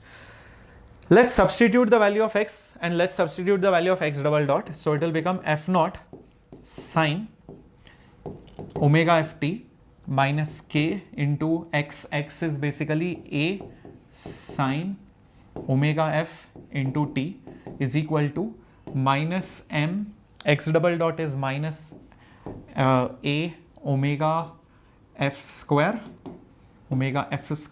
sine omega f into t. So omega f here, omega f here, omega f here, omega f here, omega f here, everywhere. So what will you see? Sine will get cancelled from everywhere. Sine will get cancelled from everywhere, and I will be left with over here f naught. Check this out, f naught is there, sine has got cancelled, minus ka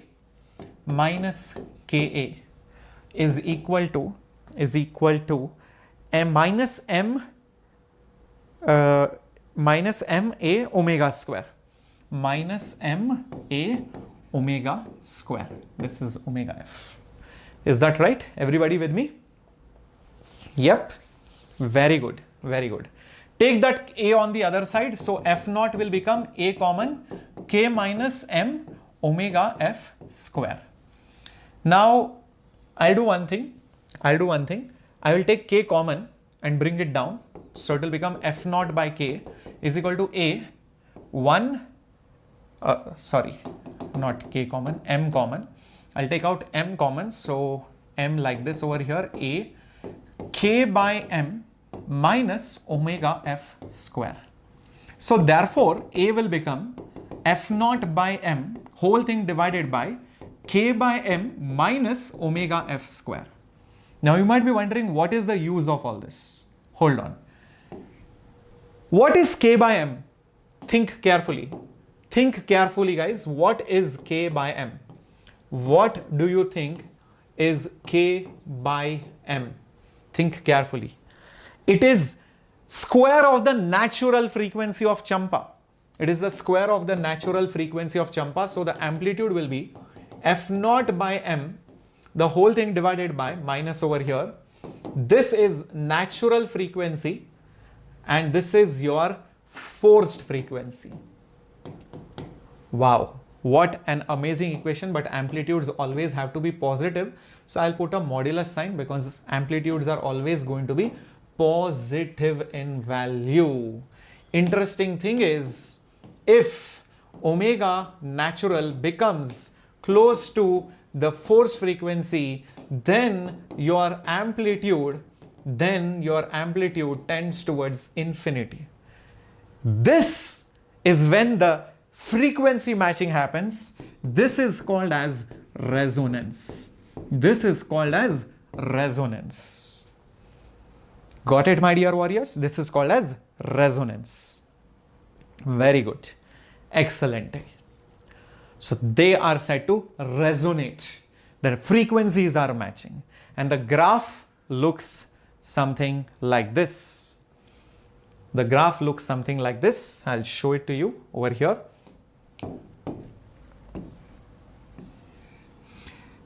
On the x-axis, I have the forced frequency. Here, I will have the amplitude. The graph goes something like this for the amplitude.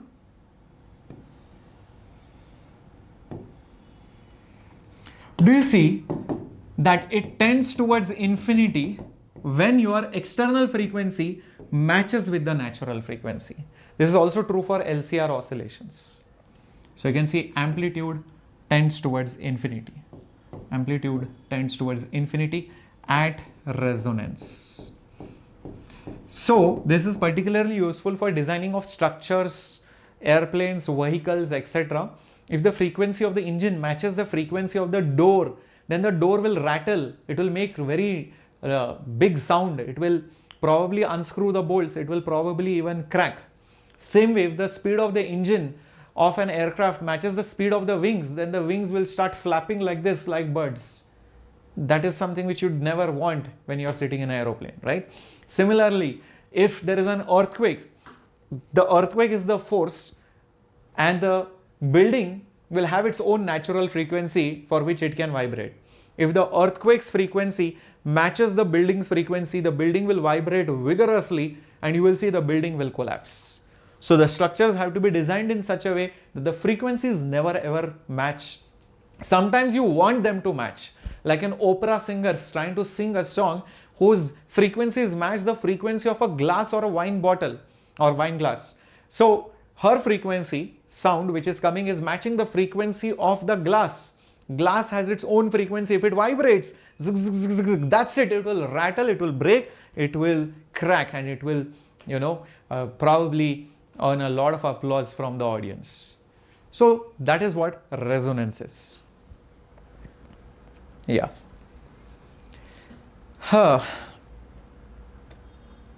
J means results are not yet out. What can we do, man? What can we do? You focus on, you concentrate on this thing, this class. Yeah. Are you going to sit and wait and waste all of your time and energy waiting for that result? Imagine one precious day, 2 precious days have just gone just waiting for the result. Really? You want to do that? Definitely not. Thank you, Coca VNS. Glad you guys are here, and I can see a lot of new students also over here. So that is your forced oscillation. I hope this is clear. Now, this is only true if it is undamped. If it is undamped, then the graph looks like this. But if there is a damping, remember in this entire equation, I never considered damping force. Spring force was there, damping was not there. The equation will look different. You don't have that equation, but you should know the graph. The amplitude won't be infinite, but it will be large and it will be finitely large. For undamped, it is infinitely large at resonance. For a damped oscillation, you will see that it is finitely large value. Okay, obviously it can't be infinitely large. That's the only difference. That's your resonance. Great. I hope this is fine. Shall we go ahead to the next part, which is Doppler effect? Everybody ready for it? Very good, very good. Let's go then. Where is my bottle?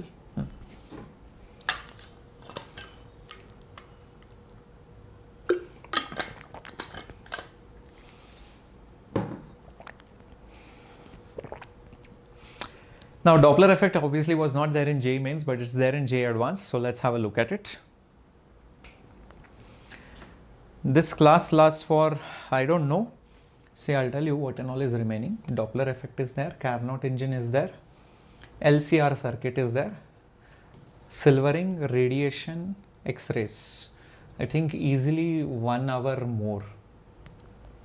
Easily 1 hour. 1 to 1.5 hours more. Okay. All right. So Doppler effect is basically, where the source of sound and the listener, they are moving relative to each other. And because of that relative motion, the frequency which is heard by the listener is slightly different from the original frequency which was actually produced. So this effect is called as Doppler effect, and the same effect also is there in light. But that is separate thing. It was there in mains. We have seen that. Here we are discussing Doppler effect in sound, where there is an apparent, the sound produced is still the same, but there is an apparent, you feel that it is different because you are moving relative to the source. Either the source moves or the observer moves or both move, whatever might be the change. So let me show you why this particular difference happens, and this is a very beautiful example. In fact, 1 second. Imagine there was a source and it was producing sound waves around it. So it will have spherical wavefront, something like this.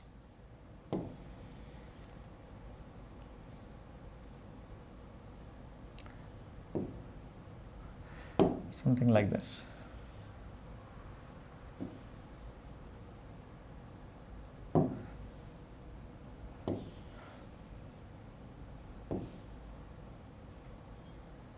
Yeah, something like this. These are the spherical wavefronts produced by the sound source, and you can think as if this is one wavelength, this is one wavelength, this is one wavelength. So these are all wavefronts, guys.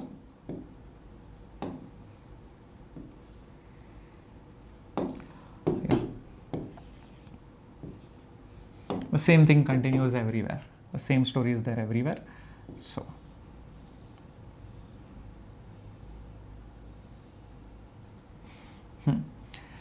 So if there was an observer over here or a listener over here or a detector, person to detect the sound, what he will see is this source is at rest. This source is at rest. The person listening to the sound, the detector, is also basically at rest. So if there were 5 wavefronts, 5 wavelengths produced per second, he will also receive 5 wavelengths per second. So in such a case, the frequency which is detected by the detector will be exactly matching the frequency which is produced by the source. Think of it like this. There is one Pandu and there is one Champa. Pandu is the source, Champa is the detector. Pandu is the source, Champa is the detector. Just imagine this. Pandu, what he does is he throws eggs at Champa. He throws eggs at Champa. Maybe it is holy time, or he's throwing water balloons at Champa. This is your Champa over here. This is your Champa over here. Champa is in love with Pandu. Champa is in love with Pandu. Right? Champa is in love with Pandu like this. All right. Perfect. So if she is looking at, they both are staring at each other. Pandu throws 5 water balloons per second, tuck, tuck, tuck, tuck, tuck, tuck, tuck, tuck, tuck, tuck on Champa. Champa is standing there. She will also get on her face 5 water balloons, right, per second. Isn't that obvious? Isn't that obvious, everybody? Yes, very good. Now, imagine if Champa begins to run away from Pandu. She's become very angry now. She's going to run away. So, if a water balloon hits her, thap, the next water balloon was supposed to hit her now, but she is not present there. She has moved away. So, the water balloon will take some time to hit her. Isn't that true? The next water balloon will take some more time to hit her. So, won't the apparent frequency reduce? Won't the apparent frequency reduce? Understood, my dear warriors?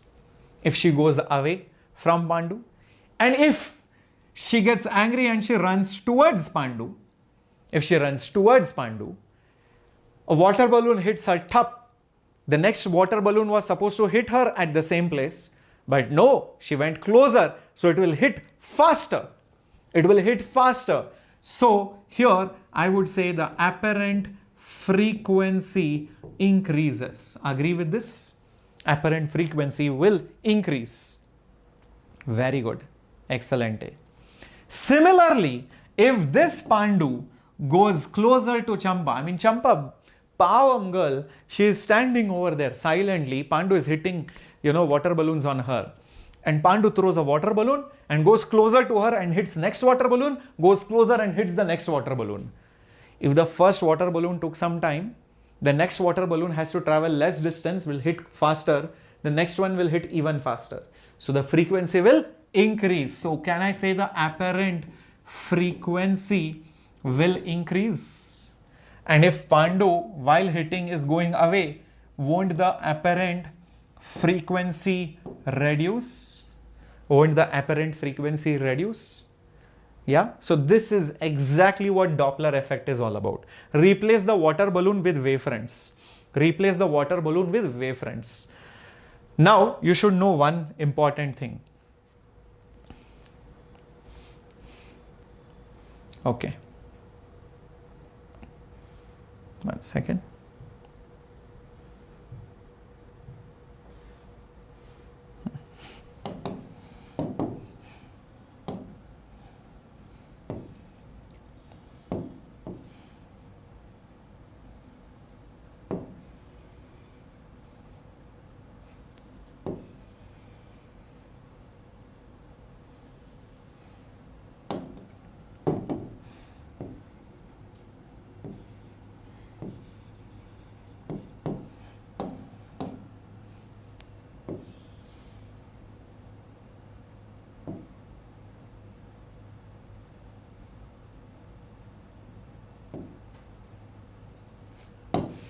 Okay. Now, if the source is at rest, and let's say there is this detector and he moves either this way or this way, that doesn't matter, but he is moving. Let's say first time he goes this way and the next time the person goes this way. Usually our equation of sound waves, frequency, wavelength and speed is like this. Speed of sound, if I call it as V, frequency of the sound is F, lambda is lambda, V is equal to F lambda is the usual wave speed, frequency, wavelength equation. Now, when that detector goes away or towards, tell me, will the wave speed change or will the wavelength change? Which changes the frequency indirectly. What is it that changes when the person who is listening to the sound moves away or comes closer? Is the wavelength changing?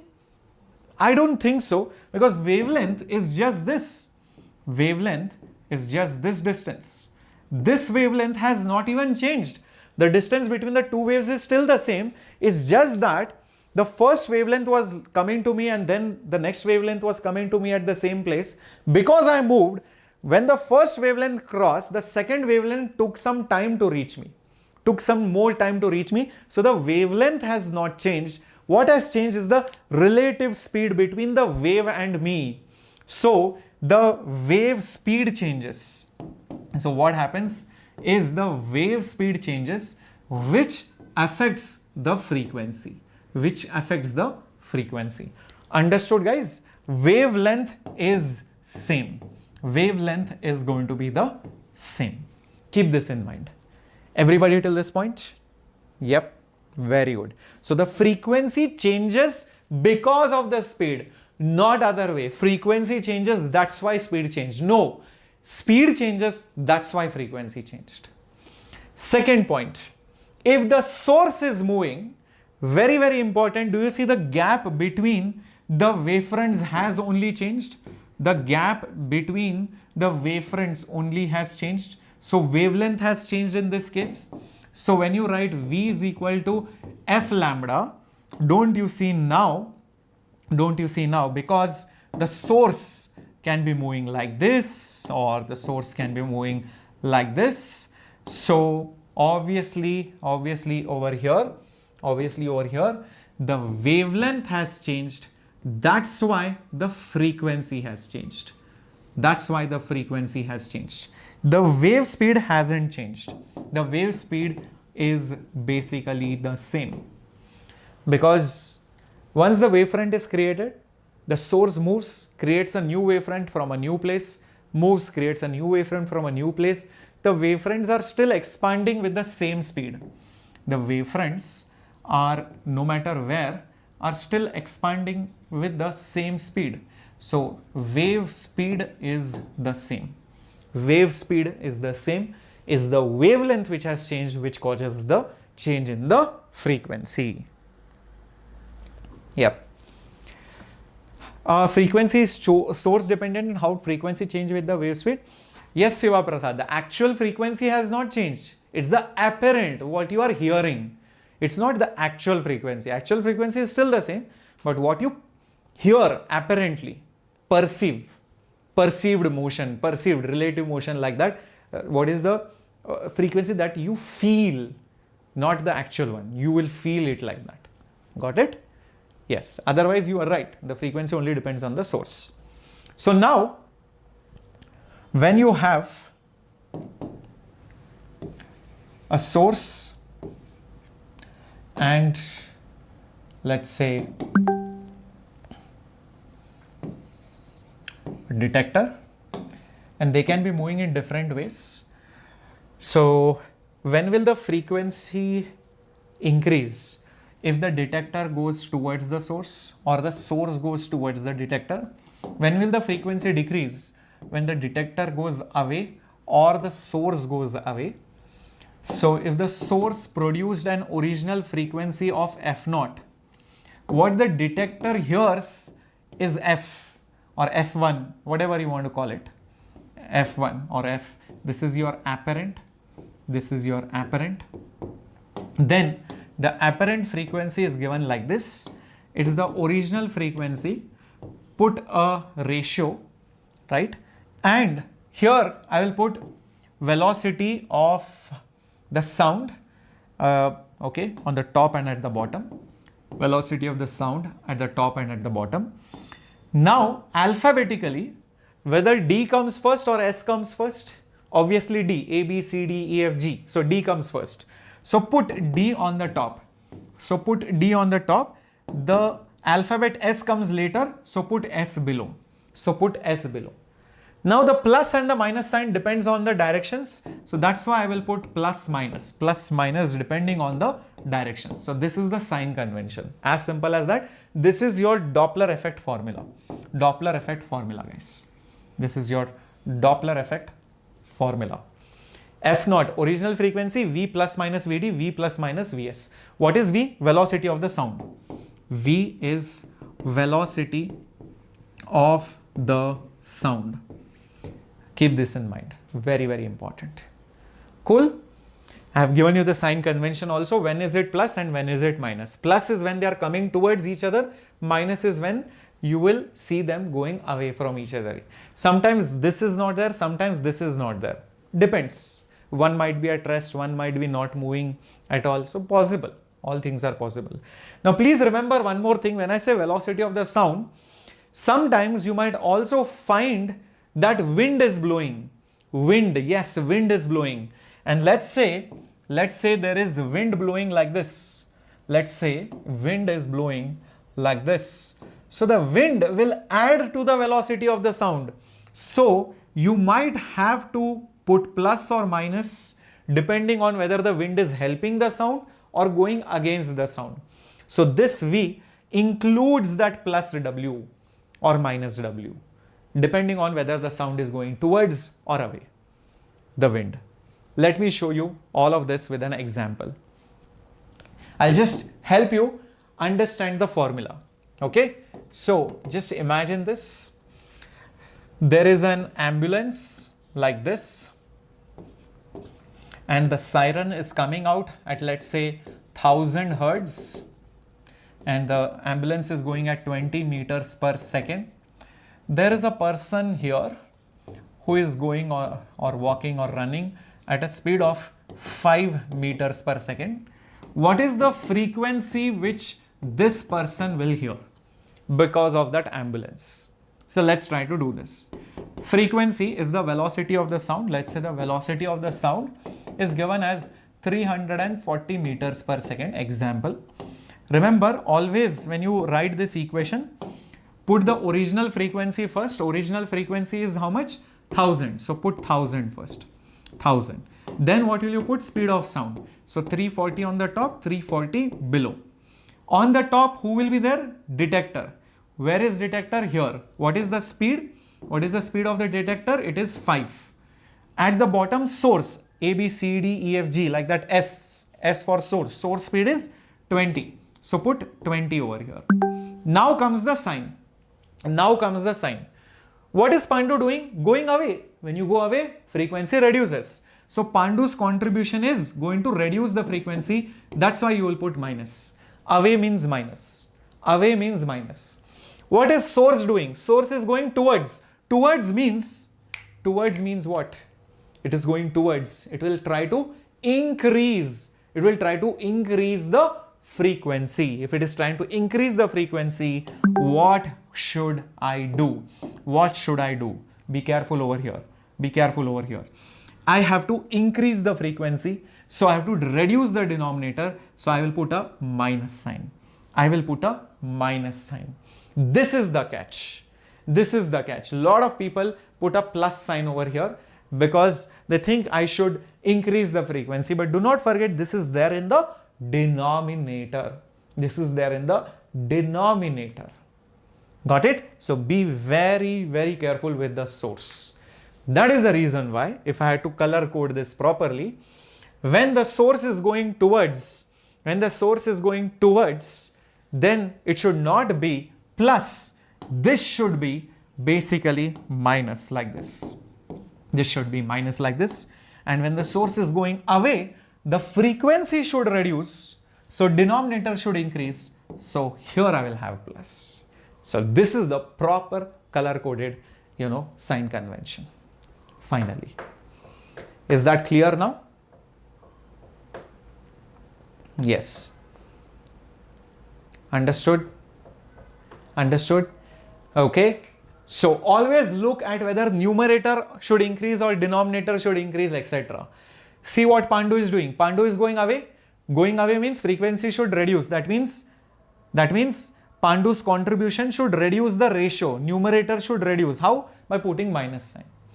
If you look at the source is going towards. So what should it do? Increase the frequency. How do you increase the frequency? How do you increase the frequency, my dear warriors? By reducing the denominator. Because 20 comes in the denominator, so reduce it. So that's why minus sign below. Got it? Everyone? Now? Eki, got it? Yes. Very nice.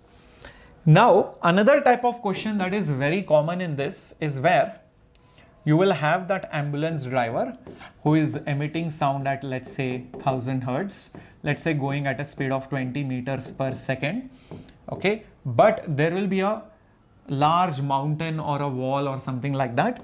So what happens is the sound which hits the mountain will also come back, reflect back, and will be heard by the driver.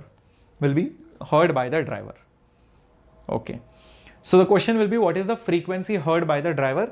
So the sound which is going over here is getting reflected back. Question is, what is that frequency heard by the driver? Again, you might be given the velocity of the sound is 340 meters per second. When you see such a question, just think of a mirror image on the other side. Just think as if you have a driver over here. You have a driver over here who is going at 20 meters per second. Think of a mirror image like this, which is emitting that siren at 1000 hertz, and this car is going at 20 meters per second. That's it. And now solve the problem. Just take a mirror image. So what have I done? I've just taken a mirror image. Just take a mirror image and now solve the problem. Now it is very, very straightforward. So guys, this is the source, this is the detector.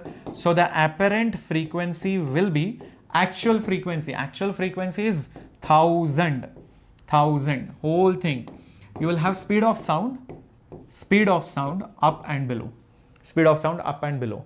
Source speed here, and detector speed here. Detector is at 20. Even the source is at 20. So 20 comes here only. But their contributions, be careful. Source going towards, so it will increase the frequency. Source, where is source? Source is here, right? D and S. Source is always below. Source is always below. So guys, what do you think will happen? Source should increase the frequency, so it should reduce the denominator.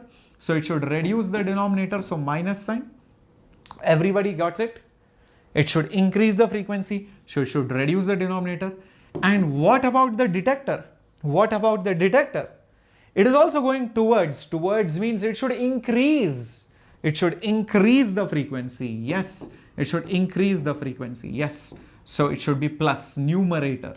Numerator will increase. So plus and minus, this is how it will work. How many of you got it now, finally? How many of you got it now, finally? The sign convention? Yep. If rotating, we'll come to that, Sanjay. Hold on. Yeah, we'll come to that. Everybody, cool till this point? Very good. Now, what if it is rotating and all of that? So it goes like this.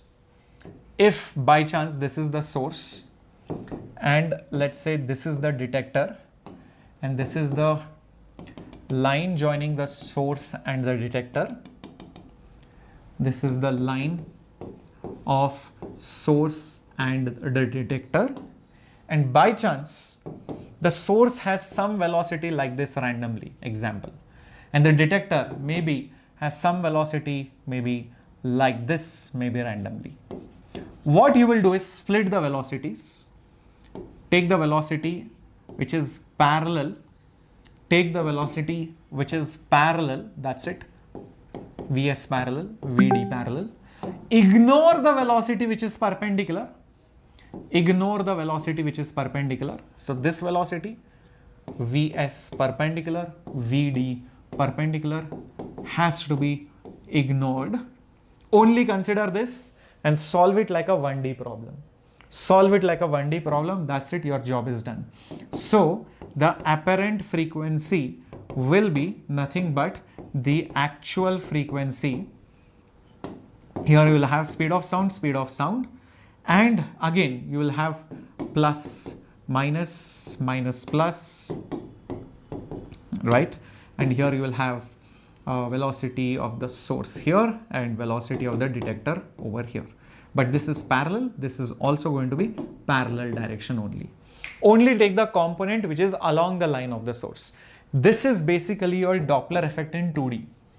This is Doppler effect in 2 dimension or 3 dimension.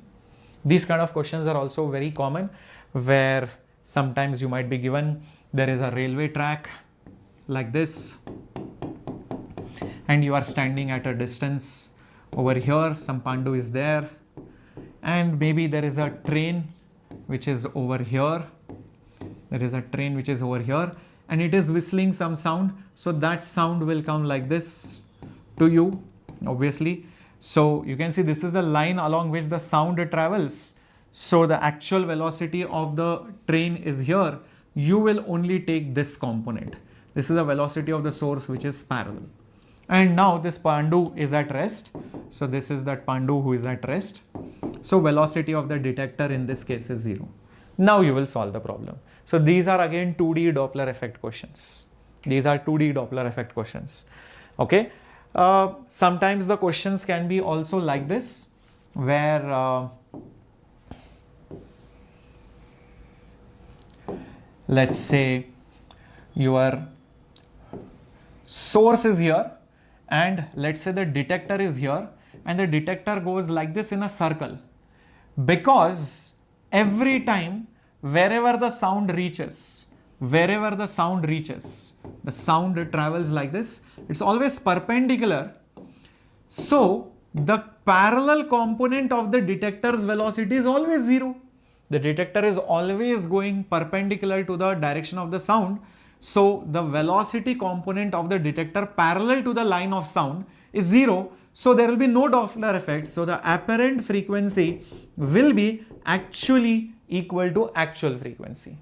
It will be having no change.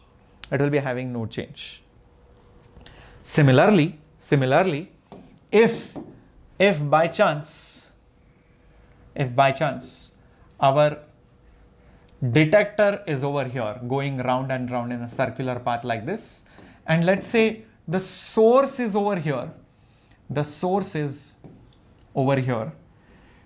detector will probably sometimes hear large frequency sound, sometimes hear low frequency sound. So for finding when is it the largest, when is it the smallest, all you do is think of the line joining the source and the detector. So maybe when the detector is here, the line will be like this. When the detector is here, the line will be like this. When the detector is here, the line will be probably like this. When it is here, it will be probably like this. When it is here, it will be probably like this. When is here, it will be probably like this. When is here, it will be probably like this. When is here, it will be probably like this. When is here, it will be like this. When is here, it will be like this, right? So many different scenarios. I hope you are able to visualize this. At every point, the velocity of the detector will be like this, then like this, then like this, then like this, right? So many different places, velocity will be like that. When will it be largest? When the detector is going towards the source.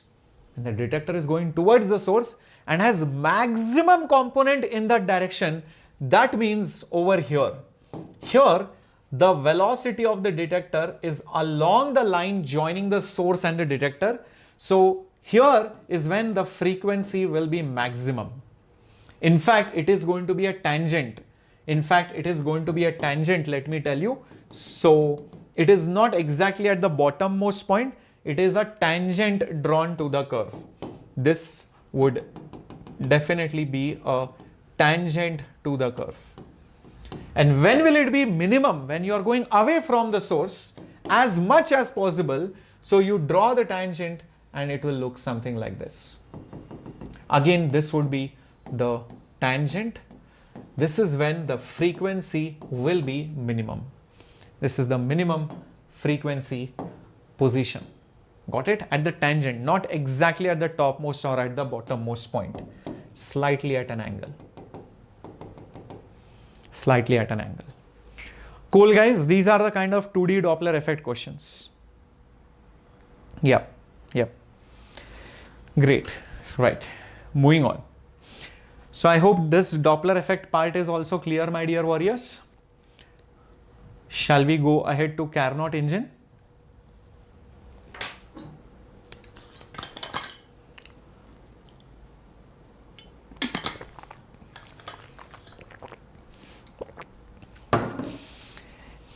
Okay, I would suggest check out my video on hacks and last minute things to do.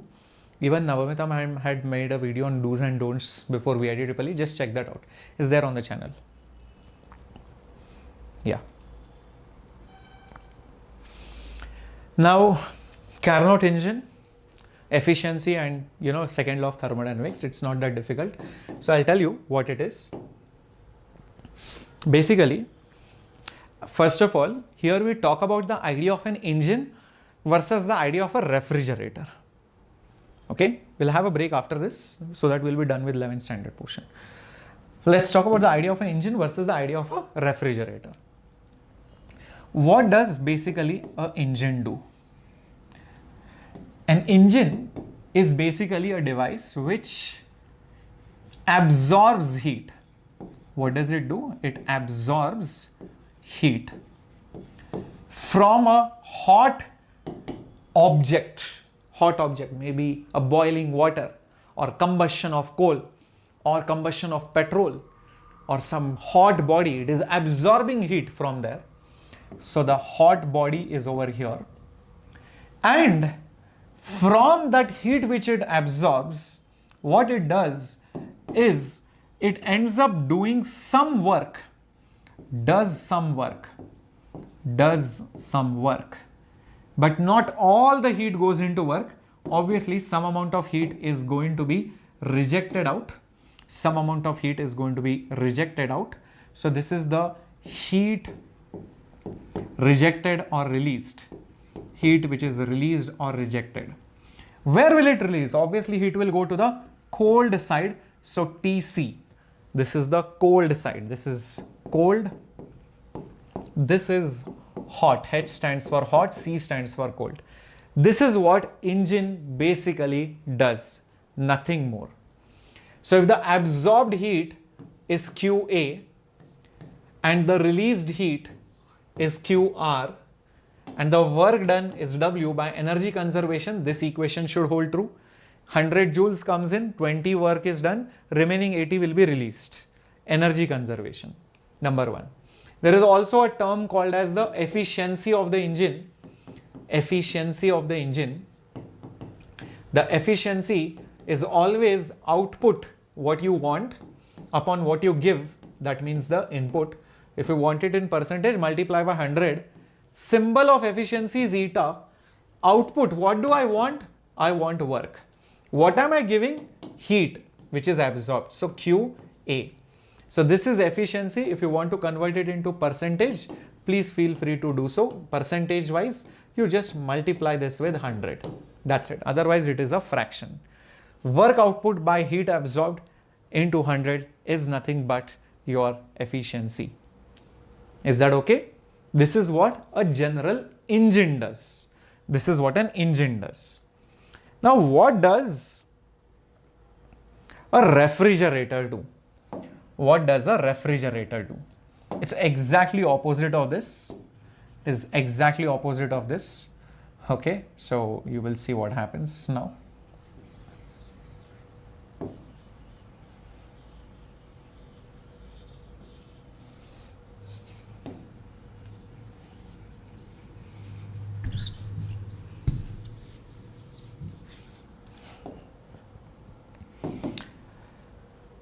A refrigerator sucks in heat from a cold side, which is unnatural. Obviously, how can you take heat from cold side? You can take heat from a hot body. So this is not natural. So how does this happen? Because you are going to do work on it. This is work which is done on the refrigerator, and all the heat which it absorbs from the cold side, it will give out to the hot side. It will give out to the hot side. So here also the arrow mark should be different. Second. It will give out to the hot side. So this is the heat which is it absorbing. So the heat is absorbed from the cold side and the heat is rejected. Heat is released on the hot side. Exact opposite of engine. Exact opposite of engine. The arrow marks, if you change, that's it. you will get exactly this equation. So over here, if the heat released is QR and the heat absorbed is QA, then QA plus work done, QA plus the work done will be the heat which is released. Work done plus the heat absorbed is the heat which is released. That is your energy conservation. Here, instead of efficiency, you have something called as the performance of the refrigerator. Performance of the refrigerator, which is generally beta. It is what you want upon what you are giving. Okay, so what do you want? You want the heat to be absorbed, right? You want the heat to be absorbed. So heat is absorbed. If heat absorbed is more, it is a better performing refrigerator. And if it does with minimal work, that is even better. So that is why divided by W. Divided by W. That is the performance coefficient. That is the performance coefficient or performance of a refrigerator. Is this point clear, everybody? What is the difference between a refrigerator and an engine? So think about it now. When you have your engine, when you are driving your petrol or diesel car, you have a cylinder, right? And you know, gases are sent in, fuel is sent in, and it burns. Heat is created. It moves the piston. It moves the piston front. It moves the piston front. And the moment the piston moves in the front, there are levers attached, because of which the wheel begins to rotate. Because of which the wheels begin to rotate. And then again, when it goes up, you will see the gases are sent out in the form of exhaust. That's what you get is as the smoke. That is what you get it as the smoke. So heat is absorbed. So heat is absorbed during combustion, and heat is rejected. Heat is rejected to the surroundings, which are colder. Inside it is very hot. It combusts, absorbs that heat. It does some work, and the remaining heat is rejected. It is doing work over here. It is doing work over here. Did you understand how this engine works? Overall idea. That is basic knowledge that you should have. Similarly, when we talk about a fridge, imagine this is your fridge. Inside the fridge, you have kept eggs, you have kept a bottle, you have kept some things over here, right? You want to cool it. So what you do is basically you connect the fridge to electric power. So electricity does mechanical work. Electricity does mechanical work, and what it does is that it absorbs that heat, whatever is there inside. Whatever heat is there inside, it absorbs it, and through behind, you will see from behind, it will release it to the surroundings. It will release to the surroundings which are colder. So it absorbs from the cold objects inside, makes it even cooler, and throws it out into the surroundings which are hotter. Throws it out into the surroundings which are hotter. So it absorbs from the cold side and gives it to the hot side. Is that clear, my dear warriors? Yeah. Yes, Sanjay, coefficient of performance is more than 1.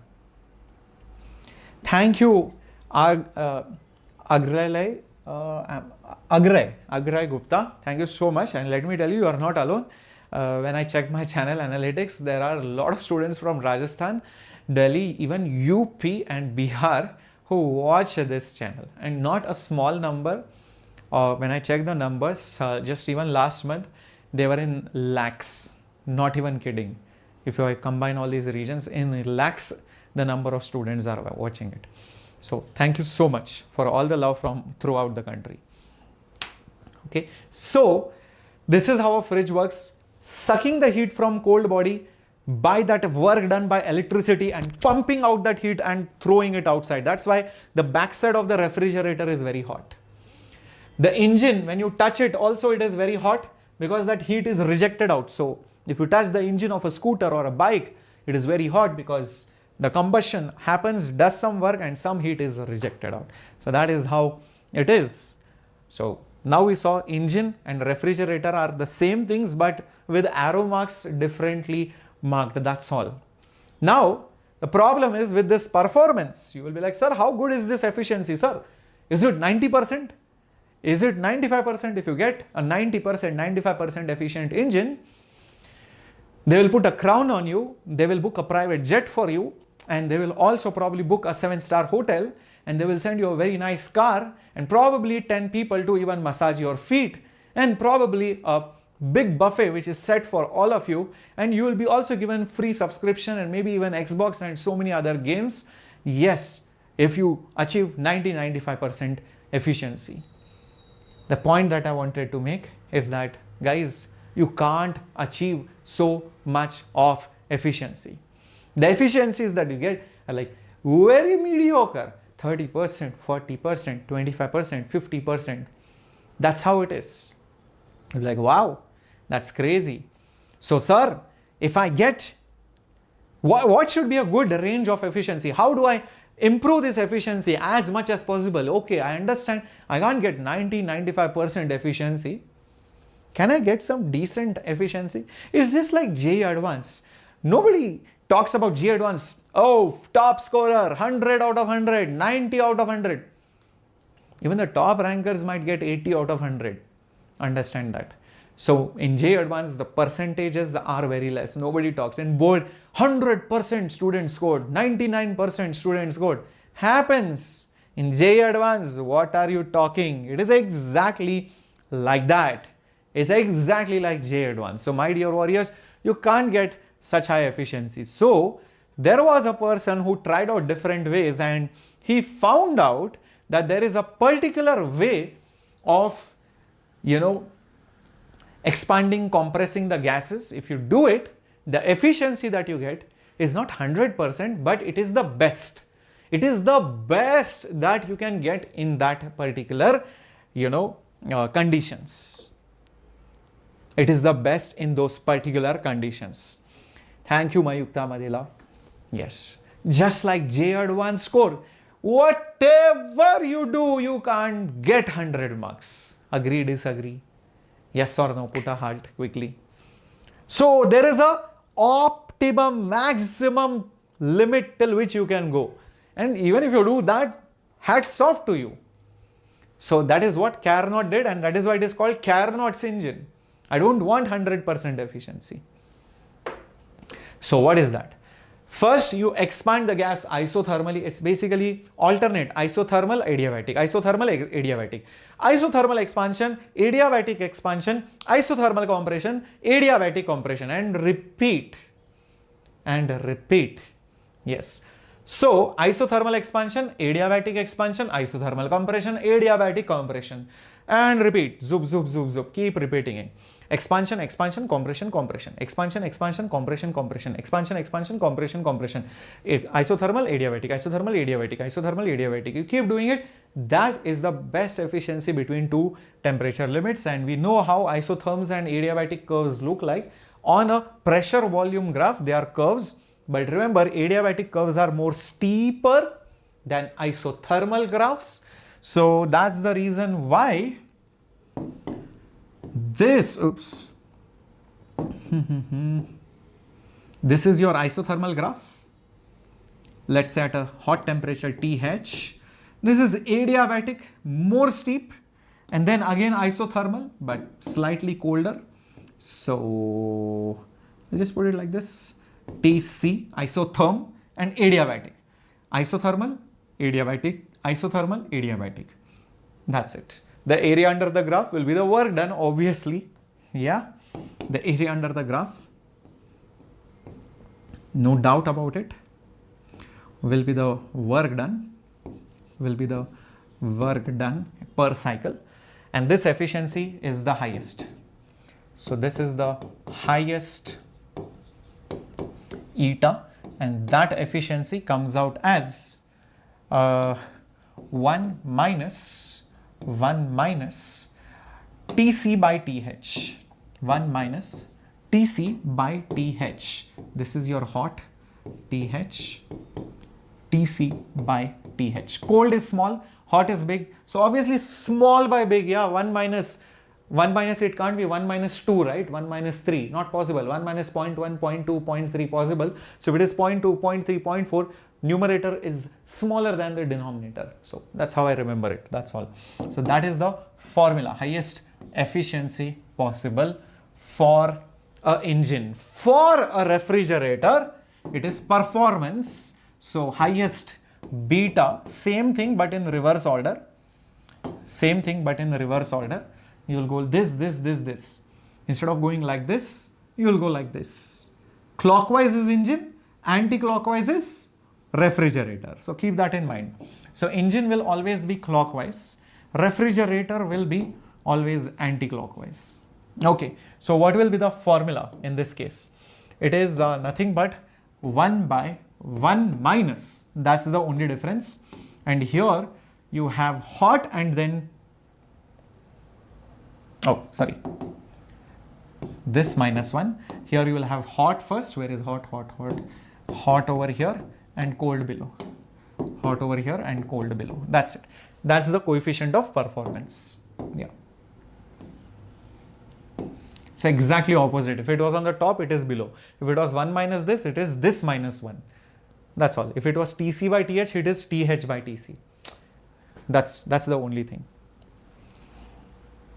Sudhantra, let me tell you, there are a lot of teachers out there who will try to stress you out, a lot of channels, but please just do studies. That's all. You have to distract yourself from studies by studying. Don't check JEE Mains website. If JEE result comes, I will tell you. If you watch it today or tomorrow, will your result change? Nothing.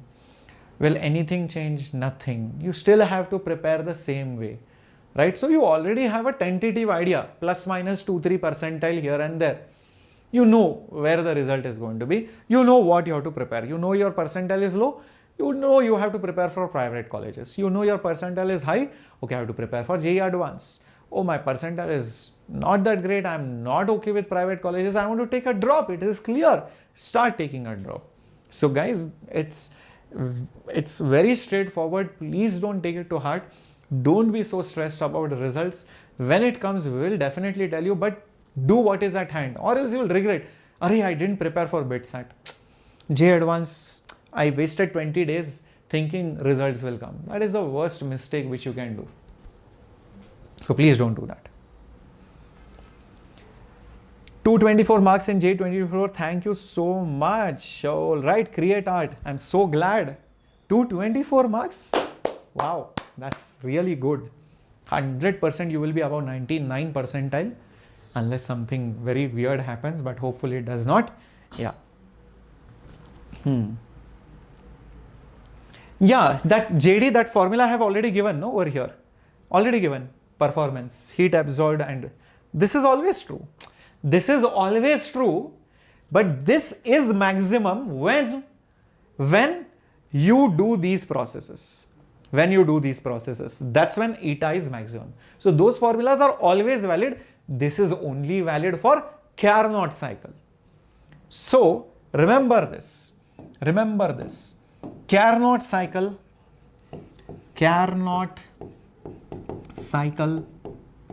has highest eta or beta. Okay, it's not 100%, but it is highest. Yeah, no problem, JD, no problem. Happens. Now there is this second law of thermodynamics through which you can actually prove the Carnot engine is the most efficient engine and all of that. You don't have that, but you should just know the theory part of what is second law of thermodynamics. So the second law of thermodynamics deals with entropy, and actually if you go deeper, it tells you the arrow of time, basically how time moves. That's high level stuff, don't worry about it. But mainly entropy is a measure of the randomness of a system. More random the variables are, more random the things are in the system, the more the entropy is. And everything in this universe has certain amount of entropy. It's a state function, obviously. but you cannot truly measure the entropy of a system completely, but you can measure always the change of the entropy of the system. Like measuring the energy of a system is humanly not possible, but you can measure how much energy changed by the heat which you supply to it. So same way, entropy, the randomness is just a number, but the change in that number is what is more practical, is more what is convenient for us. Just like potential energy. Potential energy, you can take anything as any value, 0. But what matters to us is the change of the potential energy. Got my point? So in the universe or in an isolated system, what happens is basically the entropy, the randomness always increases. Things become more and more random. You have a gas, you leave it, it spreads, and everywhere the molecules spread and they start vibrating here and there. So randomness increases every time. That is what second law of thermodynamics is. And now this second law was given by two different ways by two different scientists. Just like law of inertia is also Newton's first law. Newton's first law is more big and more specific, or I would say more general. Law of inertia was more, I would say, a sub case of it, or it's just related to it somehow. So Kelvin, Planck and Clausius statements are also basically in coherence with whatever second law is, second law of thermodynamics. So what did Kelvin, Planck say and what did Clausius say?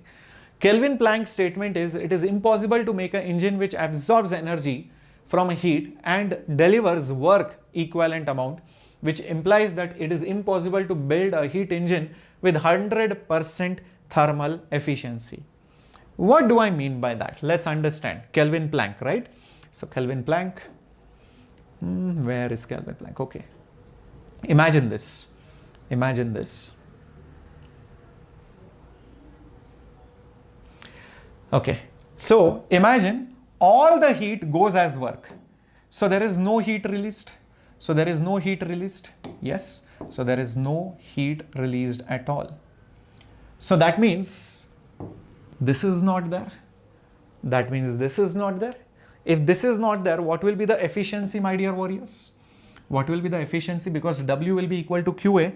So what will be the efficiency? So the efficiency percentage will be 100%.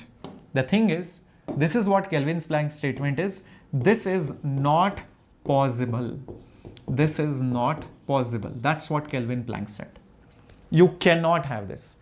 Some heat will get rejected. Whatever you do, some heat will be rejected. So all the heat can't be converted into work. Understood? Simple? Yep, very good. So that is Kelvin Planck's statement. That is your Kelvin Planck statement. Then what is your Clausius statement? It is not possible to design a device which operates on a cycle and results only in the transfer of heat without doing any other work from a colder body to a hotter body. So this has got to do with refrigeration. Let's go to refrigeration. Without doing any work, meaning this is not there. I've created a duplicate, no? Okay. Okay, this is not there. If this is not there, this is not there, then what will be the performance? Then, oh my God, what will be the performance? Look at this, guys. Beta will be QA. This work tends towards 0. It's not there only. It is not defined. It is not defined, or I would say goes to infinity. So this is also not possible. This is also not possible. This is what Clausius statement is. Without doing work, you cannot just expect the heat to go from the cold side to the hot side. You will have to do some work. You will have to do some work. That is what Clausius said. Thank you, Sukritan, Uday Kumar. Oh, by the way, let me tell you, there are very few teachers who can, teach all these things handwritten. Okay.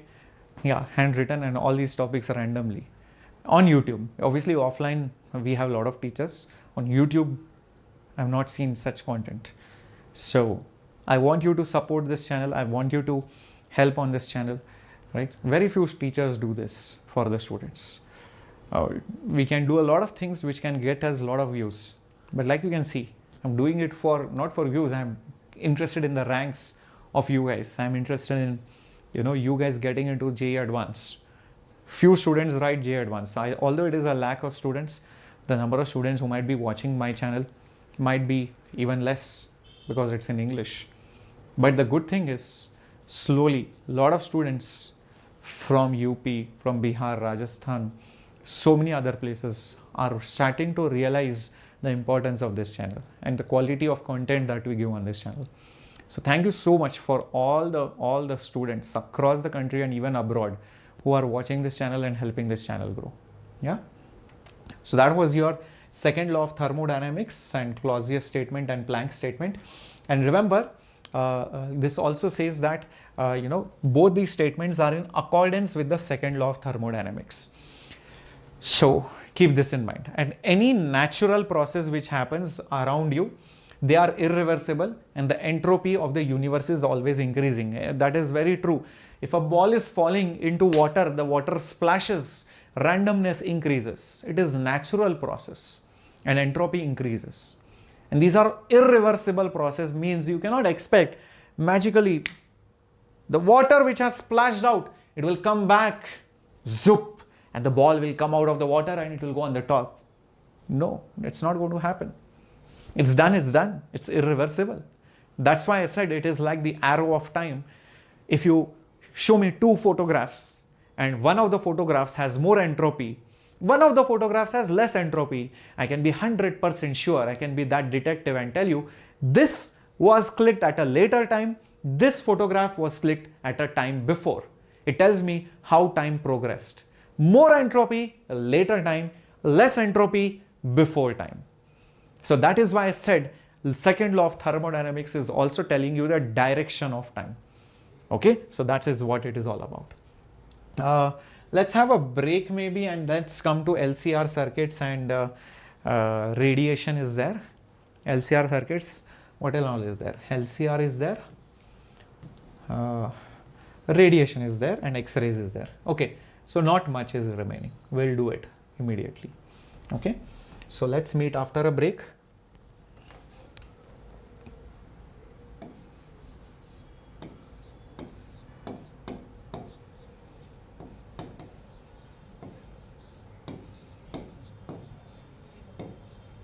Meanwhile, please like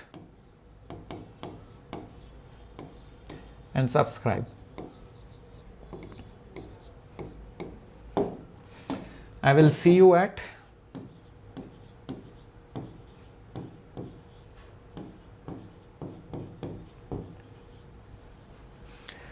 6 p.m.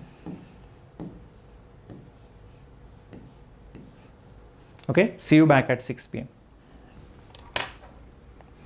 Yeah, we are going to do radioactivity, LCR, LC oscillations, and LR, RC circuits, and X-rays. These are the main things which are remaining. Okay, yeah.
Hello, welcome back, my dear warriors. Let me know if I'm audible and visible to all of you. Quickly come back, or let me know if I should cancel the class or should I continue. Quickly, come on, get back, everybody, all your friends, all your enemies, all your batchmates, all your competitors, all your not competitors, anybody. Yeah, come on, get back. Shreyas Sir is on the screen. And yes, we are going to continue with our additional topics for JEE Advanced, which are there for JEE Advanced but were not there for JEE Mains. So those topics can easily boost your score by 10 to 20%. Cool. So that's the reason why we are doing this lecture for all of you. We are taking that trouble. So make sure you are live. Yep. So time to start RC, LC, LR circuits. Yes, welcome back BRC. Hello Supriya. Hello Creative Crafts. Live timing Francie. We started at 3 o'clock. It will go till 7 easily. Yeah. Hello Dominoes. Hello Kusuma. Hello Vishwa. Welcome everyone. Come on, join in quickly. Shall we start? Okay, let's start with RC circuits. So in RC circuits, basically you need to know how the current grows while charging a capacitor and how a current degrows or decays while discharging a capacitor, and what happens to a capacitor when it is in steady state versus just connected to the circuit, and all the formulas like time constant and how the graphs look like. That's all that is there in RC. The same thing is also there in LR circuits. And then we'll go to LC circuits. Cool. Let's get started. Now, when we talk about RC circuits, let's start with growth. So imagine there is a capacitor and it is not yet connected or just being connected using a battery of voltage V via some resistance which the wire might have, the battery might have. I'll just call it as R. After some time, the capacitor begins to charge. Right? The battery is supplying the voltage. There is current which is flowing in the circuit, right, with time. And after a long time, the capacitor is obviously fully charged. After a long time, the capacitor becomes completely charged. There is a good amount of charge on the capacitor. This is when it achieves steady state, and in steady state, the current which is flowing will be obviously zero. So there is no current which will flow here. Here there will be current because it is getting charged, and when you just connect, there will be an instantaneous current I naught which will be going in the circuit. So it goes from this stage to this stage to this stage. That is the sequence of the events. This is at t is equal to 0.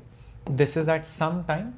This is when t tends to infinity. When it achieves steady state, that means it has become stable.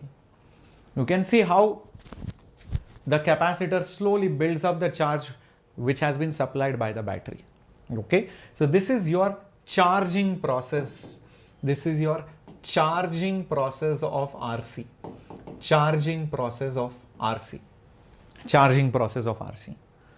The exact opposite is when you discharge a RC circuit, where you have a capacitor which has a good amount of charge on it, and you have a switch which you are just about to close, and you will discharge it across a resistor. As soon as you close, the current begins to flow. Let's say I call it I naught. Within some time, the charges have started to disappear. The current is set up in the circuit. There is a good current which is flowing in the circuit, and after a long time, the capacitor gets completely discharged and there is no more current which can flow in the circuit. So there is nothing which goes. there is nothing which goes. So the sequence of events goes from here for t is equal to 0 to some time, and finally at t tends to infinity, you can see there is steady state. You can see that there is steady state. There is steady state. When again there is no current in the circuit. When there is no current in the circuit. So like I said, you should know what happens after a long time, that is in steady state, whether discharging or charging. You should also know what happens when you just connect it into the circuit. There is some current which might be flowing in it. Okay, did you understand the difference of growth or discharge or decay versus growing or charging of RC circuit? Okay, now what is the formula? Because the formula comes via Kirchhoff's voltage law. So you have to use Kirchhoff's voltage law, that's it. If you start from this point, so basically, using Kirchhoff's voltage, using Kirchhoff's voltage law, which is plus E and plus V minus Q by C minus IR is equal to 0, and this I is also dq by dt, and then integrate it, with proper limits, and integrating it with proper limits. What you get is very important. What you get is the charge value, which is nothing but C into V, then 1 minus e to the power minus t divided by RC. This is the formula that you get for the charge as a function of time. For the charge as a basic function of time. If you differentiate this, you will get the current. If you differentiate this, you will get the current. How will the current look like when you differentiate this? dq by dt. You will probably see 0. Cv is a constant, so derivative 0 minus you will have Cv over here, and then e to the power x's derivative is also e to the power x only. So e to the power minus t by RC, and into minus this coefficient will come over here. So you will again have over here minus 1 by RC, something like this, minus 1 by RC. So you will see that CC will cancel, and you will get the current as V divided by R e to the power minus T divided by RC. That is the value of current that you are going to get. So this formula, obviously very important. Even this formula, obviously very, very important. Okay, this is what you get after integration and using Kirchhoff's law. Current as a function of time, charge as a function of time.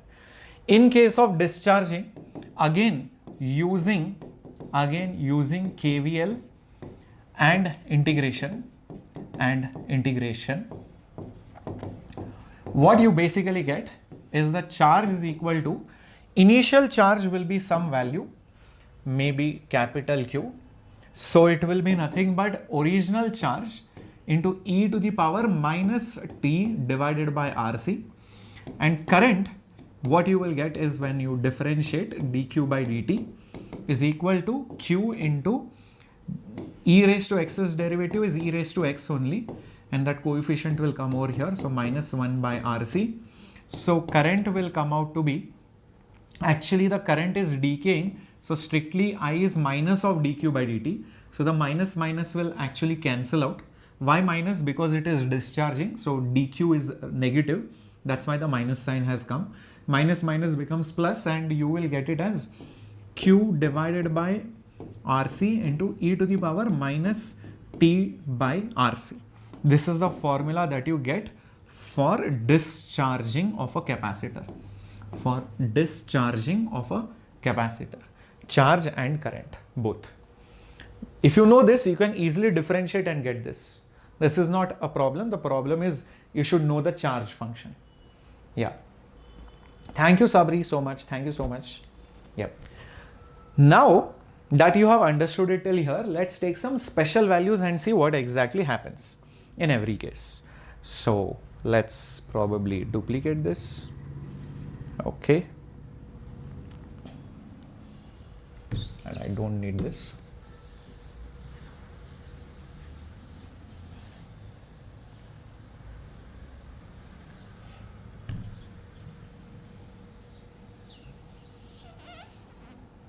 Okay, this is for charging. Similarly for discharging. I don't need all this. I just need the functions. And I want to see how it plays out. Okay. So let's try it out. So if you take this particular function for charge versus time, just show time over here, charge over here, you will see that when time is 0, e raised to 0 is 1, 1 minus 1 is 0, so charge is 0. When time is infinity, e raised to minus infinity is 0. So this term only will vanish. So understand this. When time tends to 0, charge will also be 0, because e raised to anything, e raised to 0 or e raised to 0 is 1. Therefore, the charge will also be 0. Here, when time tends to 0, you will see that the current will tend towards what? E raised to 0 is 1. So I will become V by R. This is the slope of charge versus time. Current is a rate of change of charge. So the slope of Q graph is the current. So what happens is the slope is positive and the value starts from 0. As you go ahead and time tends to infinity, then e raised to minus infinity is basically going to be, e raised to minus infinity is going to be 0. What will the charge become, my dear warriors? E raised to minus infinity, 1 by e raised to infinity is 0, negligible value. So 1 minus 0 is 1, CV. So charge will become basically CV. And what will happen to the current when time tends to infinity? The current will become, e raised to minus infinity is 0. So current will also become 0. So it starts with a positive slope and becomes 0 slope. Hence the graph looks somewhat like this. Initially at t is equal to 0, this is that point where you will get a positive slope, and eventually it will achieve a steady state value when time becomes infinity, and this value is nothing but CV. So this is when it achieves steady state. Is that clear, my dear warriors? These two particular scenarios. Thank you, Bhavita, for all the love from Hyderabad. Thank you, Chandi. Okay, right. Similarly, for discharging of capacitors, if you put time tends to 0, e raised to 0 is basically 1. So the charge will be obviously Q, and the current when time tends to 0, the value of the current, e raised to 0 is 1. So it will be nothing but Q divided by RC. But when time is very large, then e raised to minus infinity is 0. So the charge will also become 0. And when time becomes very large, then the current will also become 0, because e raised to minus infinity is 0. So current will also go off. So if you draw a proper graph, of charge with respect to time, that graph will look something like this. Okay, it will look something like this. And you can see that initially when time is 0, the charge is Q. You can see that. And the slope is there. The current is there. And it is Q by RC magnitude wise. But after a long time, there is no charge left and the current is also 0. After a very, very long time. So this is how the discharging graph looks like. Everybody Very good. Hello Lata. Hello Sudeep. Hello Rajesh. Now that you understand it graphically, you should also know the terms associated with it. And one such term is the time constant. And you should know what this time constant is. The time constant is the time after which, the E's power becomes unity. The E's power becomes unity, -1 or +1 doesn't matter, but becomes unity magnitude wise. So the power of E, if it has to become unity, that means T and RC will cancel. That means time will be equal to RC. That is basically called as your time constant. So time constant is when the power of E is basically 1 or -1, doesn't matter. Okay, E raised to +1 or -1. So it so happens that the time constant's symbol is T, so it should be equal to RC. And then when the value of time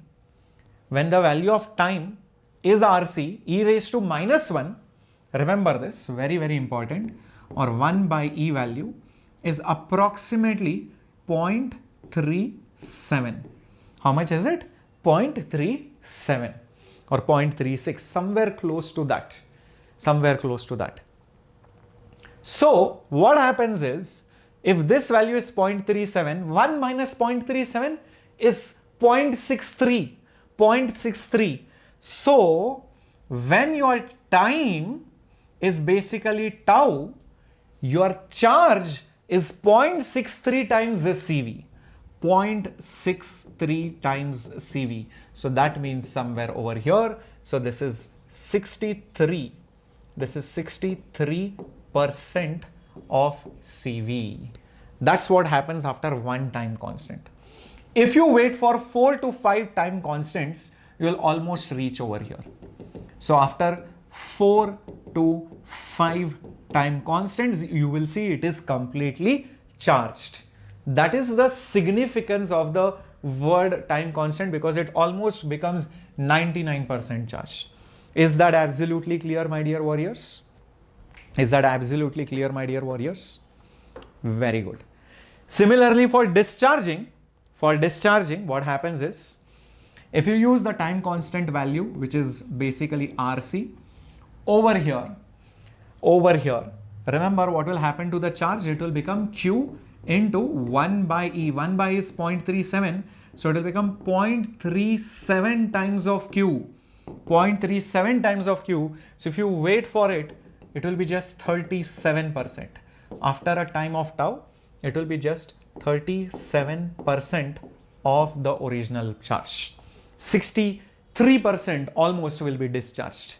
63% will almost be discharged. If you wait for 5 to 6 time constants or 4 to 5 time constants, it will almost be here. So after 4 to 5 time constants, it will be completely discharged. That is the formula, and that is the thing which you will be using for RC charging and discharging circuits. Looking at all these things, what I feel is that if you take a capacitor,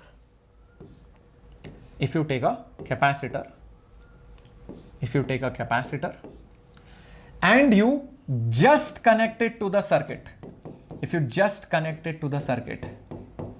meaning over here, just connected to the circuit, you have just connected it to the circuit. See what happens?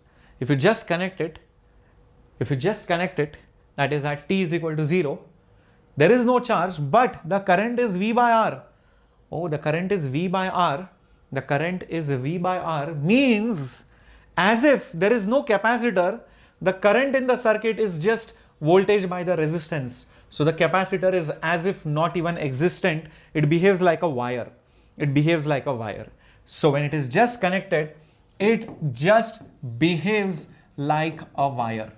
The behavior is like a wire. Whereas if it has been connected for a long time, then what does it behave like? Well, if it is connected for a long time, then the charge achieves a steady value and there is no current. If there is no current, that means it is completely blocking the current, so it behaves like a open circuit. It behaves like a open circuit. So after a long time, it behaves like a open circuit or an open switch, whatever you want to call it. So it behaves like an open part of the circuit. Understood, my dear warriors? This is very, very important behavior of RC circuits. So for example, you might have a question where you might have a capacitor here, you might have a resistor over here, something like this, and then a capacitor here like this, and then maybe a resistor over here like this, and maybe another resistor over here, a battery over here, something like this. This is R, let's say this is 2R, let's say this is 3R, let's say this is C, this is 2C. Example, just show my example I have taken.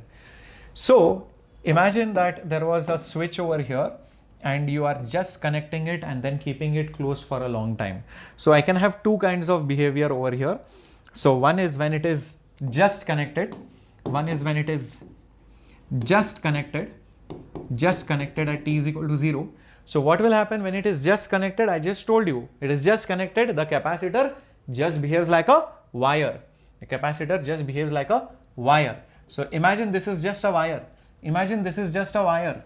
Why will the current which is coming from the battery, why will it even go through the resistor when it has a wire? It will just go like this, it will just go like this, it will go like this, it will come like this, nothing will flow from here, it will go like this and it will come back. So this is how the current will flow, and this current will be V divided by R, because in this entire path there is only one resistor and that is R. No other resistance is there, no current over here. So in this branch there will be no current, in this branch no current, because it has found a path of no resistance, so it will prefer that path. Got it? Similarly, when it is connected closed for a long time, when it is closed for a long time, t tends to basically infinity, then the capacitor behaves like an open wire. Capacitor behaves like an open wire. So forget this part and also forget this part. So whatever current comes over here will have to go like this, like this, like this, like this, then like this, no path here. It has to come here, like this and like this. So in this case, the current will be R is there, 2R is there, 3R is there, total resistance is 6R. So it will be V divided by 6R. So that's how you solve those problems. That's how you solve those problems. Got it, my dear warriors? Yeah. So this is how you solve those RC problems, and this is derived from these things. It's derived from these things. Okay. So charging, discharging of circuits, direct formula based questions can come. Direct formula based questions can come.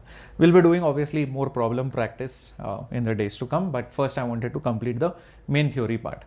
LR circuit is also very, very similar, my dear warriors. LR circuit is also again very, very similar. It will be just a repetition of the same thing. So let me just tell it to you. So, oops. You have an inductor.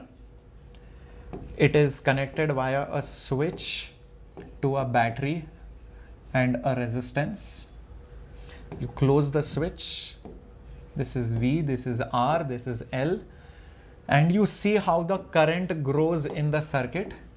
You see how the current grows in the circuit. Again, using Kirchhoff's law and all those things, you will see that the current which is going to flow in the circuit will be nothing but V by R, then 1 minus e to the power minus RT by L. That is the growth of the current. This is the growth of the current when it is connected to the battery.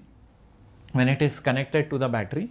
Similarly, if you take an inductor which already has some current,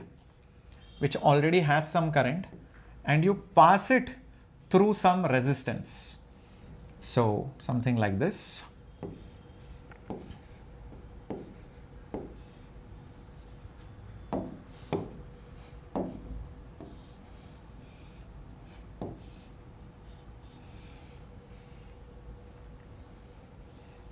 Yeah, so just imagine that, you know, this switch was here before.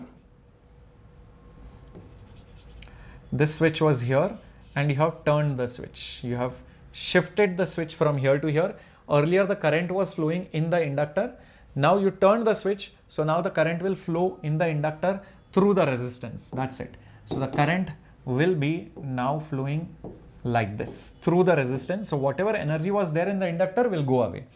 So this is basically your decay of current, decay or degrowth of current in LR circuits. In this case, the current which flows is given by your original current, let's say I naught, into e to the power minus RT divided by L. Minus RT divided by L. That's it. That is very, very similar to your RC circuits. It's the same kind of formulas. Even the graphs are going to be very, very similar. No doubt about it. So if this is time, this is your current. Same thing over here. This is your time. This is your current. In this case, because you can see 1 minus something, it should be very similar to the capacitor's graph when the equation was 1 minus e to the power something. It should be like this. So you will see the same kind of graph over here also for growth of current in LR circuit. It will be something like this. It will be something like this. Initially there will be no current, and finally you will see it will reach a steady value of current. It will reach a steady value of current. So when time is 0, then there is no current. When time is basically 0, observe this carefully. When time is 0, e raised to 0 is basically 1. So 1 minus 1 is 0. So the current will be 0. Similarly, when time is large, e raised to minus infinity is basically 0. So the current will be e raised to 0 is 1. Sorry, e raised to minus infinity is 0. My bad. So if this is 0, 1 minus 0 is 1. So current will be nothing but V by R. Current will be nothing but V by R. So the final value of the current will be V by R. Current will be V by R. That's how the graph will go from 0 to infinity. Okay, for infinity, the current will become V by R. This value will be V by R. Same thing you can go for here also. Again, start with time as 0. When time is basically 0, e raised to 0 is basically 1. So the current will be nothing but just I naught. It will be the same value as before. When time becomes very large, e raised to minus infinity is obviously 0. So the current will also vanish off. So you will see that the graph goes like this. Graph goes like this. It starts from I naught value and it ends over here with negligible current or tending to 0 current. Fair enough. Very similar to RC circuits. You can see that. Do you have time constant here? Yes. When you use time constant, the power of E should become unity magnitude wise. So the power of E should become unity. So let's talk about time constant in LR circuits. If time should become 1, power should become 1, time should become L by R. L cancels, R cancels. So it should become just L by R. That is the meaning of time constant. Power of E should become unity. So if that happens, see what will happen over here. The current will become V by R 1 minus, remember e raised to minus 1 is 0.37. E raised to minus 1 is basically 0.37. So this will become basically 0.63. 0.63 times V by R. 0.63 times V by R. That means you will reach 63% of the final current. So this will be 63% of your V by R. 63%. Got it? After 4 or 5 time constants, you will almost reach the steady state current. That is not much of time. Yep. Great. Good evening, Rakshana. Sir, ICR exam ki am chadwali chapandi sir. Later on, Tarini. Okay, maybe not in this session, maybe some other session I can talk about other exams and all those things. Or you can put a comment later on. I'll definitely talk about it. Okay, maybe leave a comment after the video. I'll tell you more about it. Here, if you put time constant as basically L by R again, time constant is L by R. What will happen to the current? Just look at it. Current will become I naught, and e raised to minus 1 is nothing but e raised to minus 1 is 1 by e, which is nothing but 0.37. So into 0.37. So 0.37 into I naught. So after one time constant, only 37% of I naught will be remaining after one time constant. After 4 to 5 time constants, nothing will be there. Negligible current will be there. That's what it is. Good evening, Prabhakar. Cool, guys? Fair enough till here? Now comes the interesting part, just like we had for capacitors. If you take an inductor and you just connect it in the circuit, if you just connect it in the circuit versus connected for a long time, if it is connected for long time, what does it do, or what does it behave like? If you just connect it in the circuit, that means time is 0, you will see the current is 0. Oh, current is 0. It does not allow the current to pass. So the moment you put an inductor in the circuit, it does not allow, because inductor does not like changes. It's like whatever was there before was good only.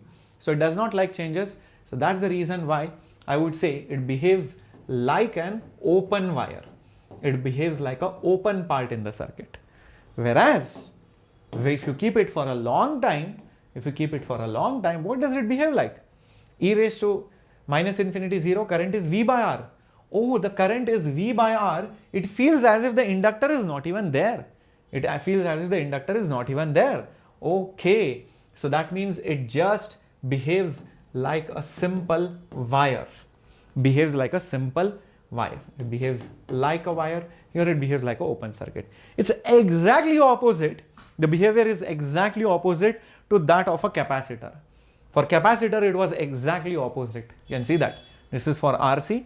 For LR, it is exactly opposite. This is very, very crucial. Yes. Yep. Very nice. So you might have questions on it like this, like, maybe there was a capacitor here, maybe there was an inductor here, maybe there was some resistor here, right? Then there is some resistor here, something like this, okay, and then R over here, right, and then some battery over here, something like this. And this question can be made in this manner, like there was a switch and the switch was closed. How will the behavior be when it is just closed versus closed for a long time? How will the behavior be? So when it is just closed, that is t is equal to 0, right? So when it is just closed, what will happen? The capacitor behaves like a wire. Oh, the capacitor behaves like a wire. And the inductor does not behave like a wire. In fact, it behaves like an open switch. So all the current will decide to go through this part like this, and come back over here. So the current will be, voltage is V, and the resistance is 2R plus R. So 3R. R and 2R, this R should not be counted because no current only will go here. But if you wait for a long time, the capacitor will not allow any current. All the current produced will pass through the inductor only directly, just like a wire. So then the current will be, voltage is V, the entire resistance is R plus R, so it will become 2R. That's how the current changes from this path to this path. See how the current changes the direction. It's like train switching tracks. Once the train goes through this track, then the train goes through another track. So that's how current also will change the tracks depending on when you are seeing it. Wow.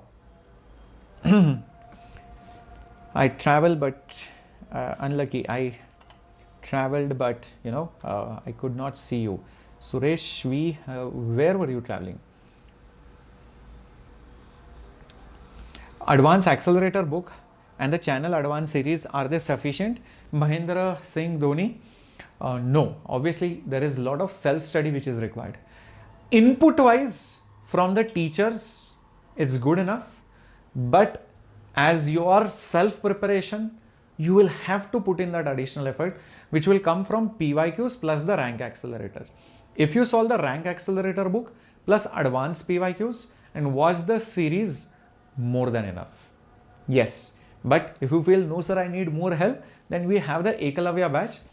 I will be announcing very soon that Ekalavya batch entry will be free for all the students who get a decent percentile, obviously, and those students who are above probably 90, 91 and still want to prepare for advanced, will still be providing some access to some quality content with some materials absolutely at zero cost. I'll tell more about it. For that, you need to stay tuned on the channel. Okay, I hope this is clear. Yes, cool. Sudeep, I will think about it, bacha, for comment ke. Okay, but yeah, I hope this is fine. Now let's talk about LC. See, RC done, LR done, resistance is done basically. Resistance with inductor, resistance with capacitor. But inductance and capacitance, what is the difference? See, I'll tell you. When you have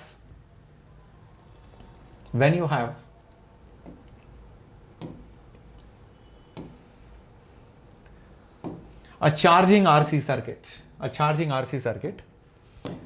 if, for example, the work done by battery, whatever is there, will go into the energy stored in the capacitor plus the heat which is lost across the resistor. 50% is stored in the capacitor and 50% is lost across the resistor. Battery will do some work to charge it. Some energy is lost here, some energy is stored here. 50% of the energy given by the battery is lost, 50% is only utilized. In case of discharging, whatever energy was stored in the capacitor completely will be lost in the form of heat across the resistance. All the energy which was stored will get lost in the resistance. Fair enough? Same way, my dear warriors, when you take inductors, right, you will see that the work done by the battery again partially will be stored in the inductor and the rest will be lost as heat. Same way in degrowth or decay of the current, all the energy stored in the inductor will get lost in the in the resistor. Heat loss in the resistor. So basically every time resistance was playing a spoil sport. Every time heat loss. It is like an evil person, every time taking away some energy, always sucking away some energy. So what will happen when you have LC circuit? Where is this LC circuit? There is nobody to take anything. It's like there are no taxes. So resistance was like a tax. You earn something, 100 rupees, you have to pay 20 rupees. You have to give back income tax, right? Or you have to give 10 rupees. Imagine you earn 100 rupees, there are no taxes. You get 100 rupees in your account. Wow, that's crazy. So that's what LC is. There is no loss. There is no loss at all in the circuit. Okay, so that's number one. So there are no losses. At all. Now, the thing with inductor and capacitor is, in mechanics and electromagnetism, they have some similarities. If you have an inductor in electromagnetism, the inductor behaves like a mass in mechanics. Yes. Capacitor in electromagnetism behaves like a spring, like basically a spring of constant K.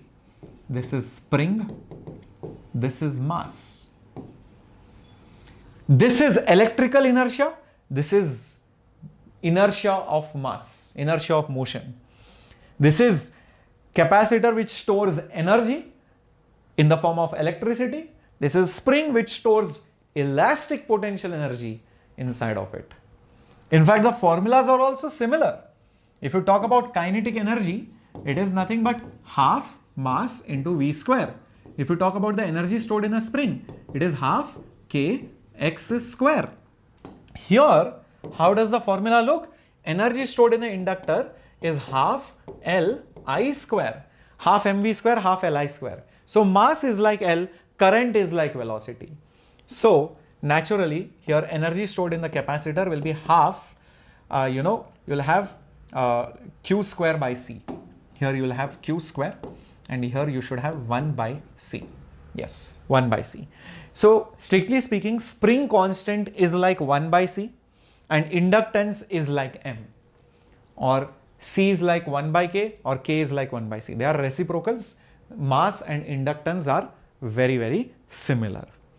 Oh, so when I'm talking about LC, isn't it like saying instead of L, it is mass, and instead of capacitor, it is like spring?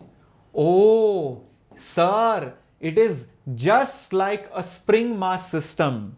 It's just like a spring mass system. And what does a spring mass system do? Oh, it's only one job to do. It just oscillates back and forth. It just oscillates back and forth. Wow. So LC circuits basically oscillate. Understood? LC circuits, what do? They basically end up oscillating. Game Squad, welcome.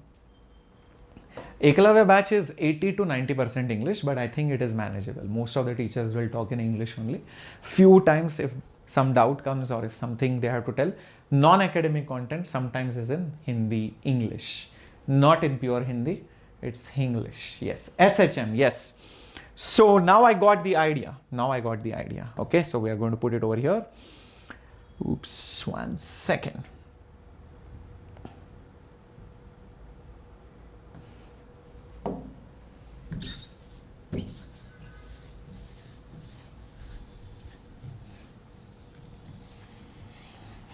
So if you have an inductor and a capacitor, and let's say the capacitor is charged, you leave it, all the charge will go into the inductor within no time, and the inductor will have some current flowing through it.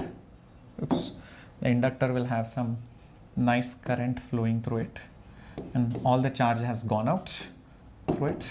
So there is nice current which is flowing in the circuit, and then that current will go and again charge the capacitor back. It will again charge the capacitor. Oops. It will again charge the capacitor back, but with reverse polarities. So from this situation to this situation to this situation. Now once you get this, again the current will reverse the direction, again will go back here. So again you will see that the current, okay, so will, where do you see? Yeah.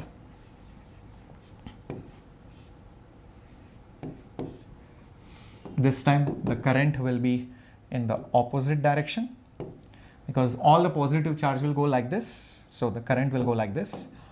So you'll come from this state to this state, and it will end up charging this plate of the capacitor, which will make it positive. And this cycle will continue. So now you can see it is basically no longer just LC circuit, it is LC oscillations. LC oscillations. Understood why it is called LC oscillations? Everybody with me? Inductor and capacitor keep exchanging the energy. Here I can say that the inductor has maximum potential energy or maximum energy. Here inductor, I would say UL is maximum. Here UL is minimum or zero, no current. Again, inductor's energy is 0 over here. Again over here, inductor's energy is maximum. Inductor's energy is maximum. Similarly, here capacitor is completely discharged, so capacitor's energy is 0. Here I can say capacitor's energy is maximum. Here I can say again capacitor's energy is maximum. No charge over here, so the capacitor's energy is 0. Just like a spring compresses, stores energy, again gives it back as kinetic energy, keeps on exchanging between kinetic and potential. Same way, you can see that the energy keeps on shuffling. It's like passing the parcel. Imagine somebody gives you a hot jug of water. You'll be like, hey, catch it. The other person catches it, like, hey, no, wait, it's very hot. You catch it. And then they're like, oh, no, wait, it's very hot. Then you catch it. So they keep on exchanging the energies back and forth between them. Got it? They'll keep on exchanging the energies back and forth between them. It keeps on oscillating, right? So that is the reason why if you even draw a graph, even draw a graph of energy versus time,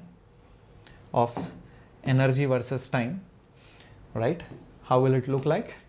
Starting off with 0 energy for inductor, right? So it will go like this, like this, like this, like this, like this. This is for inductor.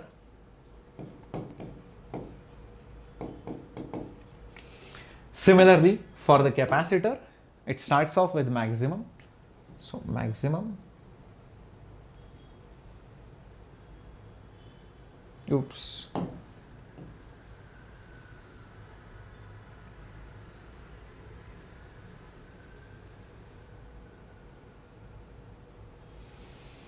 This is capacitor. This is capacitor. At any instant, energy stored in the capacitor plus the energy stored in the inductor. This is the total energy. This is the total energy which is going to be constant. This is basically the total energy. This is basically the total energy. UC max. UC max. What is UC max?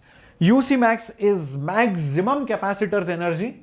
So I can say maximum energy is half into Q max, whatever is the maximum charge, Q max square by C.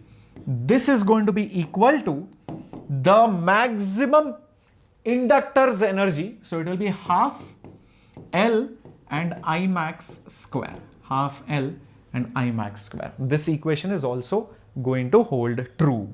Is that clear, my dear warriors? All these are important equations. This is total energy equation, right? All these are important equations. Everybody with me? Yes, very good. High possibility of results. I'll be traveling to Chennai actually, so I don't know how will I come live, but if I can come live, definitely, why not? Yeah. Having said this, yeah, what is the time period of oscillation? What is the time? I have just shown you how the graphs look like, how the charges keep on going. Just like time period for a simple spring mass system used to be 2 pi root mass by k. What will you do, guys? What will you do? Time period will be 2 pi under root, instead of mass L, instead of k, 1 by c. So what will happen to the time period? It will become 2 pi under root of LC. In fact, also angular frequency, which is 2 pi by time period, will be 1 by root of LC. This is also called as the natural angular frequency. This is also called as the natural angular frequency of the LC oscillator. Natural angular frequency of the LC oscillator. Very, very important. Omega is 1 over root LC.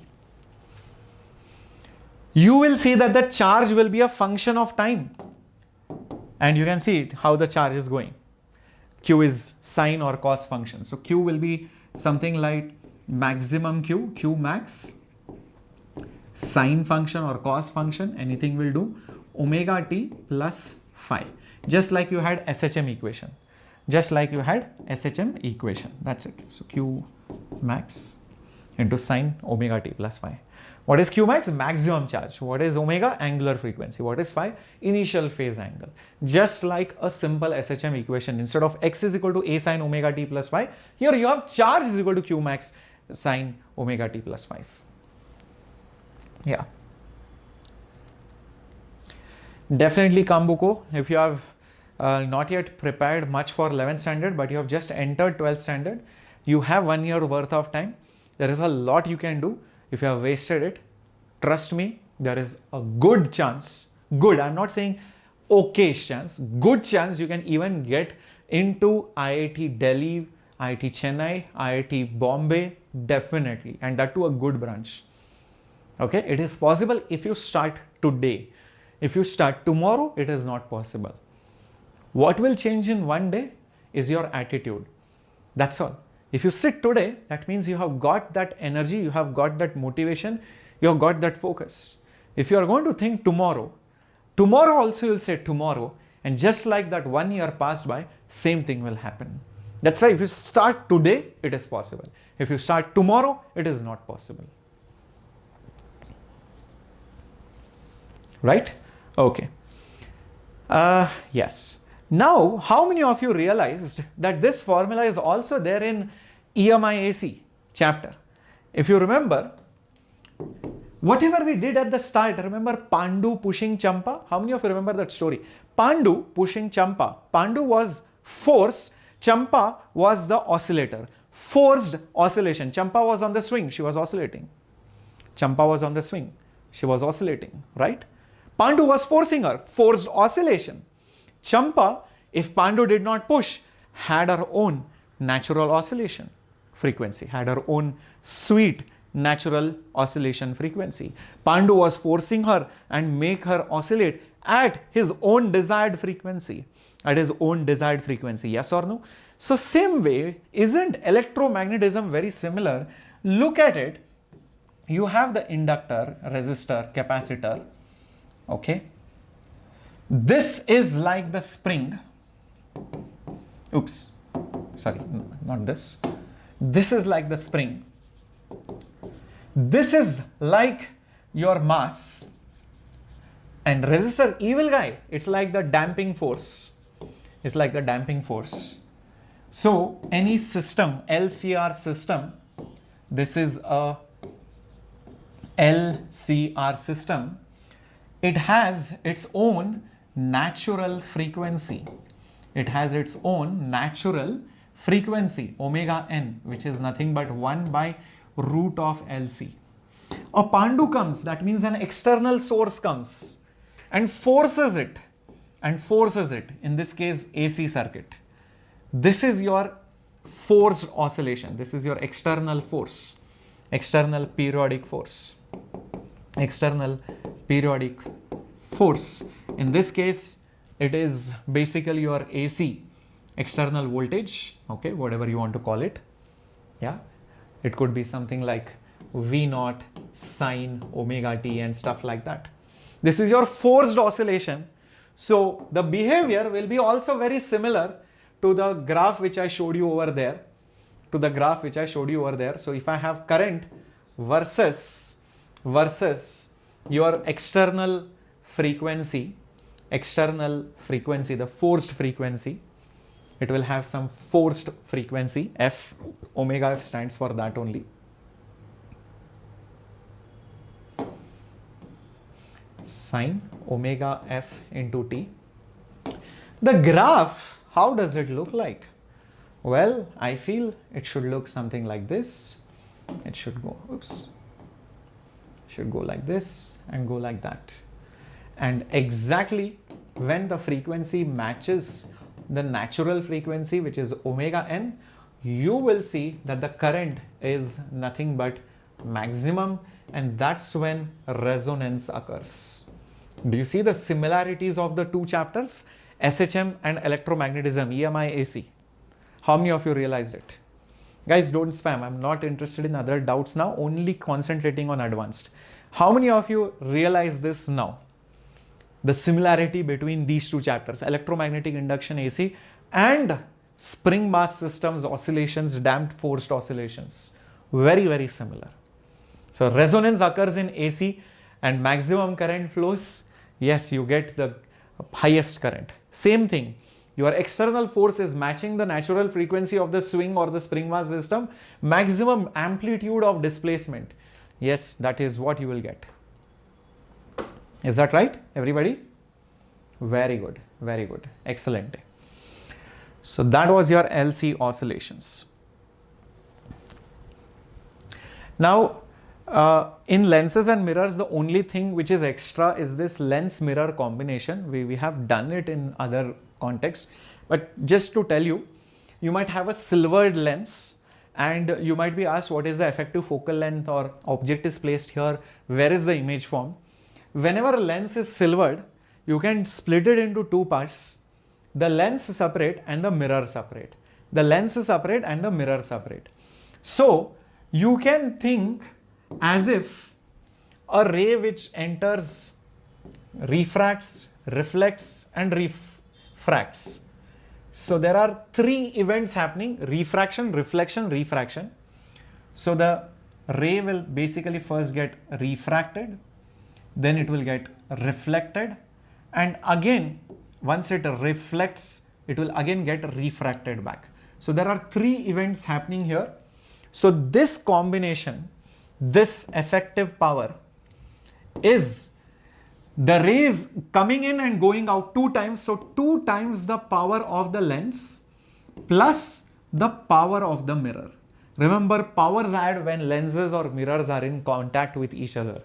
So whenever you replace these things with a lens and a mirror, their power should get added, but be careful, two will come because the ray is going in once and getting reflected and again coming through that lens.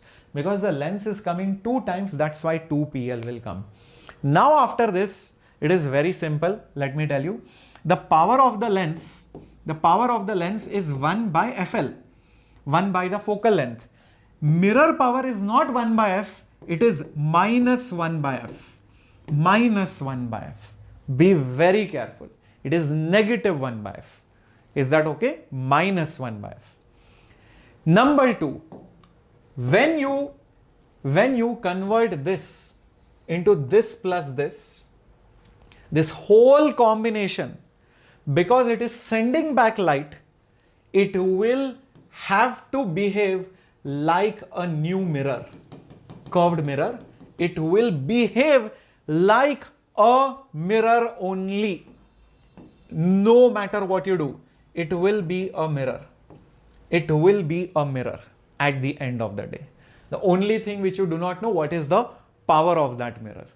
So eventually this will be 1 by focal length of the mirror minus, remember, whenever power of the mirror comes, it is minus 1 by F, but this is your effective power. So this becomes your formula. This becomes your formula for finding the effective focal length of that mirror. Now you can solve any question based on this. Let me show you an example. Let me show you an example. We'll take a random example, everybody. Let's do this. Imagine we have a lens like this and it is silvered here. It is silvered here. Okay. And let's say one radius is 10 centimeter and this radius, let's say this radius is 10 centimeter and let's say this radius is, let's say, 20 centimeters. Okay. It will at the end of the day behave like a mirror. Why? Because whatever light enters will get reflected back. There is only one device which can reflect the light. It is mirror. Lens will allow the light to continue from one side to the other side. So if it is turning back, it has to behave like some mirror of some focal length. I don't know that focal length. That is what I'm trying to do. Cool. So what is the first job that I have? I convert it into a lens and a mirror.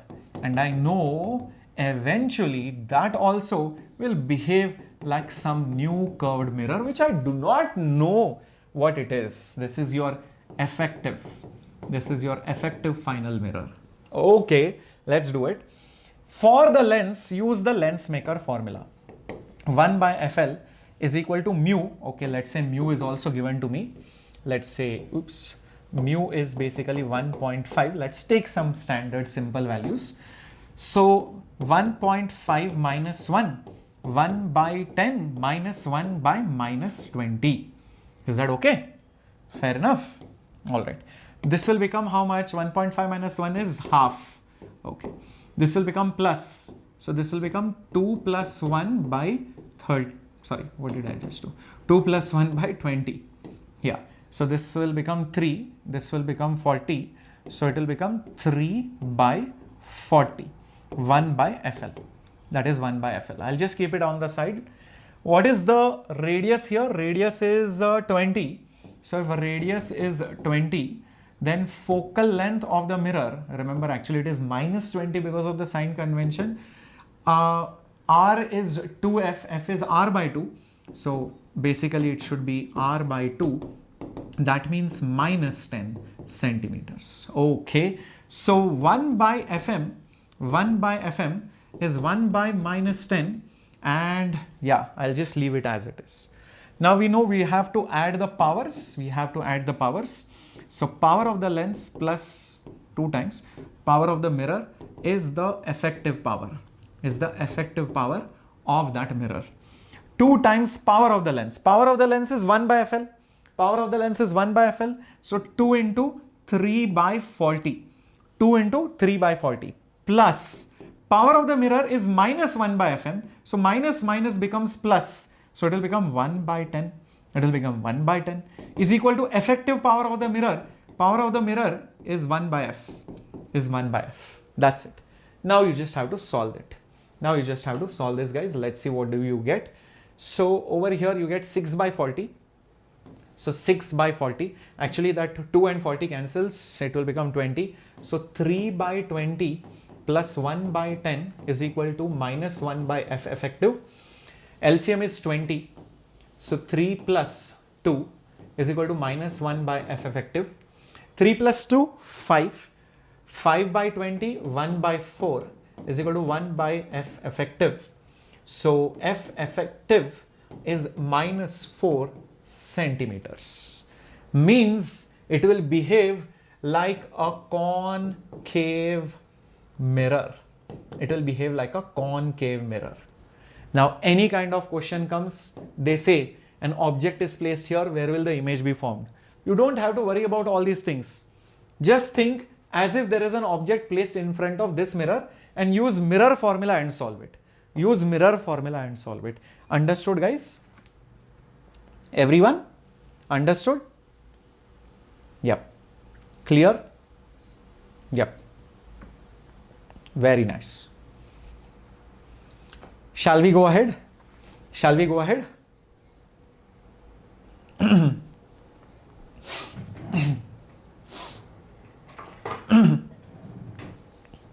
Let me just drink some water. 1 second.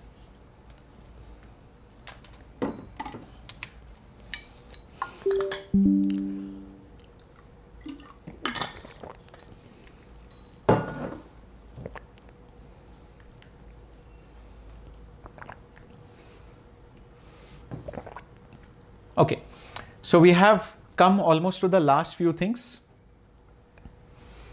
Okay, radiation. In the radiation, things are very simple, I'll tell you.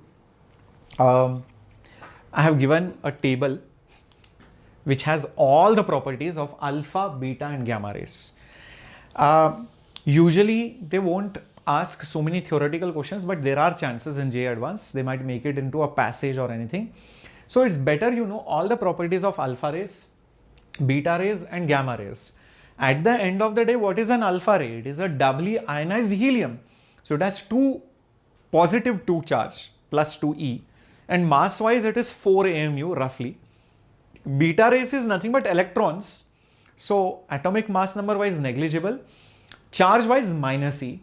Gamma is not exactly that matter, but it is a photon. It is rays like X-ray, infrared, ultraviolet. It's just a ray of high frequency. So it's a photon. It travels at very high speeds. Beta rays, decent speeds. Alpha are bulky, heavy particles, so they are slow. Okay, so their penetration power, their ionizing power, their speeds, all right, their deflection. Obviously, alpha and beta rays will get deflected, but gamma rays won't get deflected so much, no? Because they won't get deflected only because they are not even charged. They are photons. Alpha rays, yes. Will you think that they will deflect more? No, because their mass is huge, so they will get deflected slightly. Beta are, though -1 charge, still they will get deflected more because their mass, their inertia is less. So beta rays get deflected the most. When alpha rays are emitted, because it's a doubly ionized helium, 2 protons, 2 neutrons will come out of the parent nucleus. So the atomic number reduces by 2 and the mass number reduces by 4. When a beta comes, you will see the atomic mass number does not change, but the atomic number increases by 1. Okay, and you should also know about gamma rays. Gamma rays does not cause any change in the atomic number and atomic mass number. So those are some basic things which you must know. Okay, so those are some basic things which you must definitely know. So I can just put it up over here. If you have a parent nucleus of atomic mass number A and atomic number Z, if you emit a alpha particle is basically mass number 4, atomic number 2. So the daughter will have Z minus 2 and this will be A minus 4. This is for alpha. Similarly, for beta, what happens? Beta is nothing but no mass number, but if it is there in the nucleus, it will reduce the atomic number by 1. So the daughter will have atomic number more by 1. Mass number won't change. Remember, whatever is there on the top should match LHS and RHS. Whatever is there below should also balance out the equation. And if you have gamma particle which is coming out, so you generally put a star mark here showing that it is excited. It's an excited nucleus and it gets de-excited. So the nucleus remains the same, nothing changes except for a gamma particle which has no mass number or no charge on it. So those are the 3 important radioactive reactions which you should be aware of. Yeah, everyone? Everybody with me? Very good, very good. Keep it up. Yep. Can I read selective chapters? Yes, you can. Yep. Cool, cool. Awesome, awesome. Right. So keep all these things in mind. Keep all these things in mind. Very good. Let's move on. Okay, so these are radiations based things. I will be giving you the notes. Where will I be giving you the notes? In the Telegram channel. So make sure you are part of the Telegram channel. The link is there in the description box. Next important thing is radioactivity. Again, it's basically first order kinematic equations. So whenever you have a radioactive material, it will keep on emitting radiation, alpha, beta, gamma particles, and the sample will keep on getting decayed, and the sample will have more and more stable nucleus. So an unstable nucleus explodes and becomes more stable naturally. That is the process of radioactivity. So it says that if you have a sample,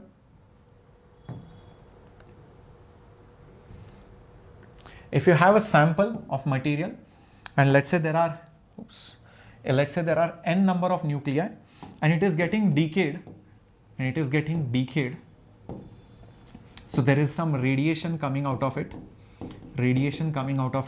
because of which the sample reduces by some amount. And the amount by which it reduces because of the decay is basically dn in time dt. Then that rate of decay, dn by dt, which is also the rate of decay, which is also called as activity, is basically nothing but minus lambda times of n. This is your decay constant, like your first order chemical kinetics, decay constant. Okay, very straightforward relationship. It is directly proportional to the number of nuclei present and the lambda decay constant, which depends on the radioactive nucleus. Depends on the radioactive nucleus. Depends on the radioactive nucleus. Now, when you basically integrate this particular equation, then you get how much sample is left after how much time, and it comes out to be n is equal to n naught e to the power minus lambda t. So if you plot the graph, it looks something like this. Initially, there will be a lot of molecules or sample, and it will slowly decay. So n naught is this value, initial value, and slowly it keeps on decaying. So this is the formula after you integrate the previous equation. This is the sample remaining after some time. This is what is remaining. Unstable, or I would say radioactive, remaining radioactive nuclei. This is initial. Okay. Now also keep in mind there is a peculiar value which is called as the half-life, where the number of nuclei just becomes exactly half of the original value. So if it becomes exactly half, that time is called as the half-life, and the value of this half-life happens to be nothing but log 2 ln2 by lambda. Log 2 is basically log to the base e for 2. That's it. So t half is ln 2 by lambda is the half-life, the time after which the sample becomes half of its original value. Please bear this in mind. After 2 half-lives, the sample will become n naught by 4. So n naught by 4 after 2 half-lives. After 3 half-lives, it will become n naught by 8, and so on and so forth. So if you make it further, I can just say after n half lives,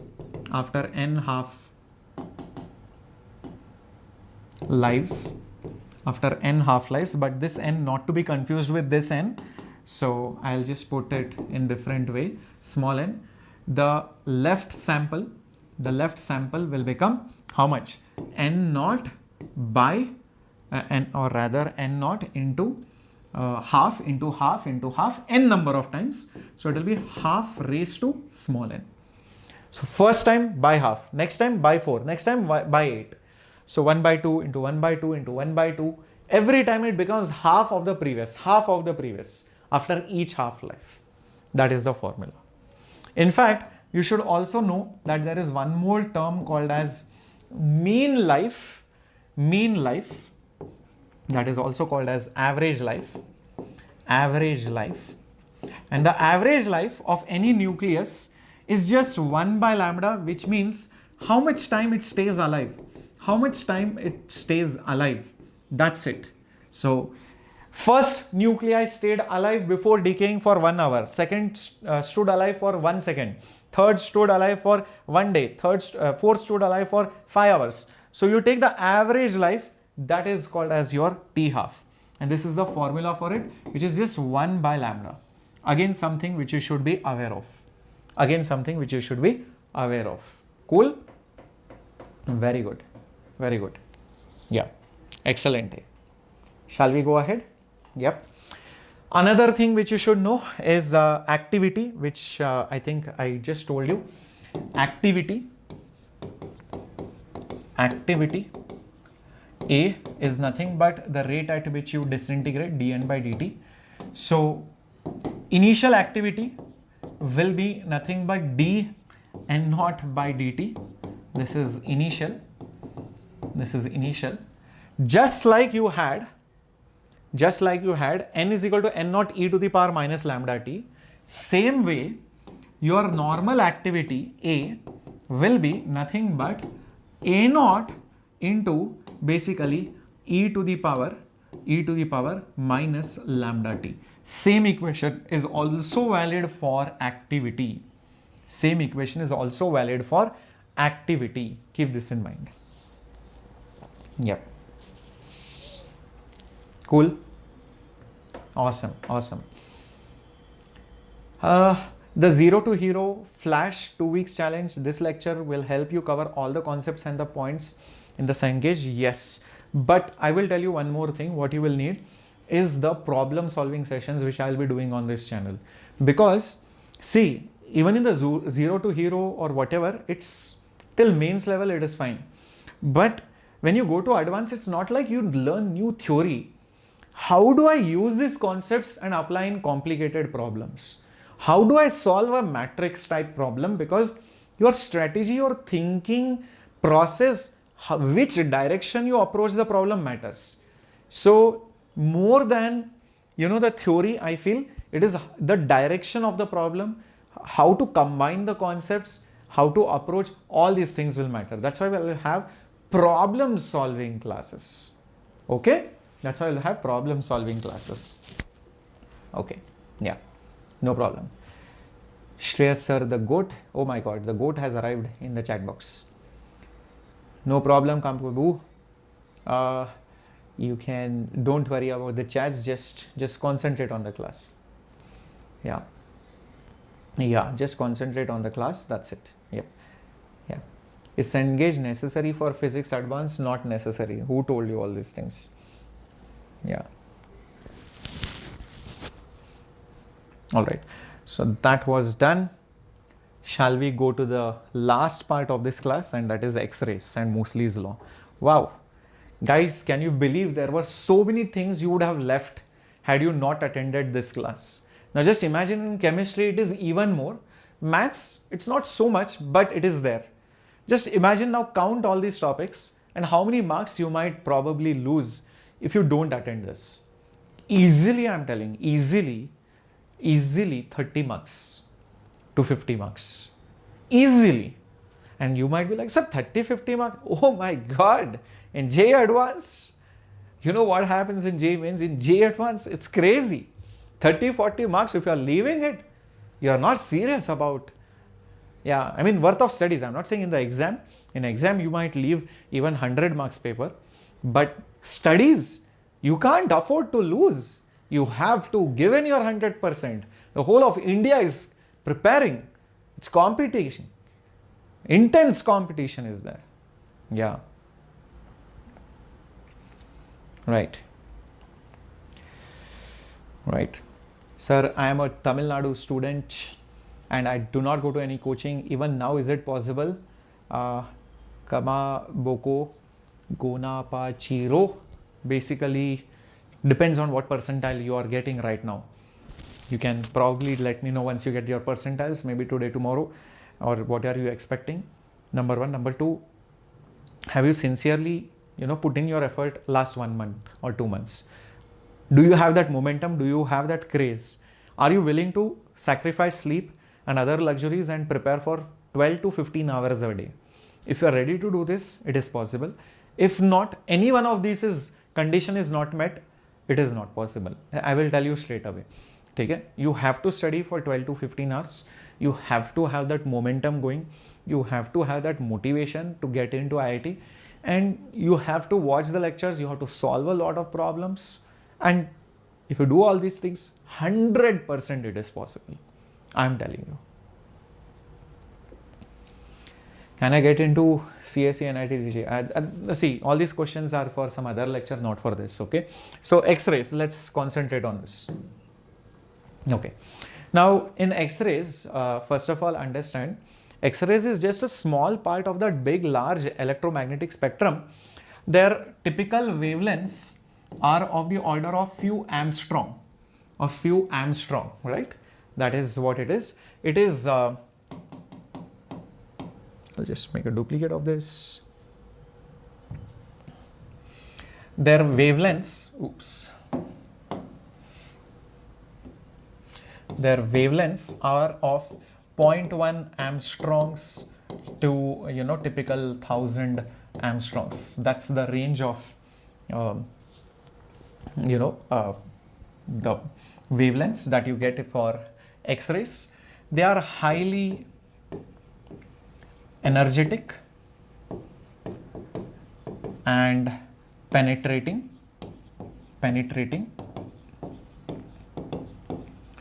Obviously, they are nothing but electromagnetic radiations. That means they travel at the speed of light. And also they affect photographic plates.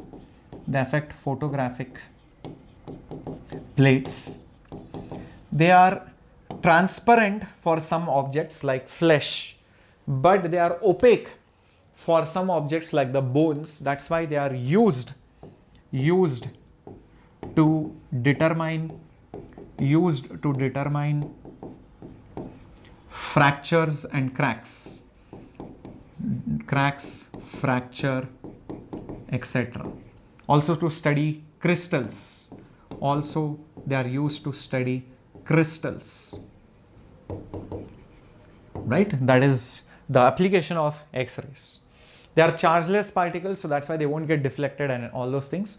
And they can also ionize the gas. Through which they pass.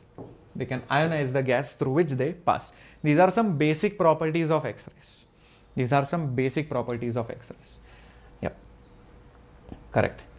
We'll talk about Vidya Utsav later on. Yep. Yeah. What book to use for JEE Advanced Physics last year? There is a book link which is there in the description called as the Rank Accelerator book. Use that book. That is more than enough. Yeah. Use that book along with the PYQ books. That's it.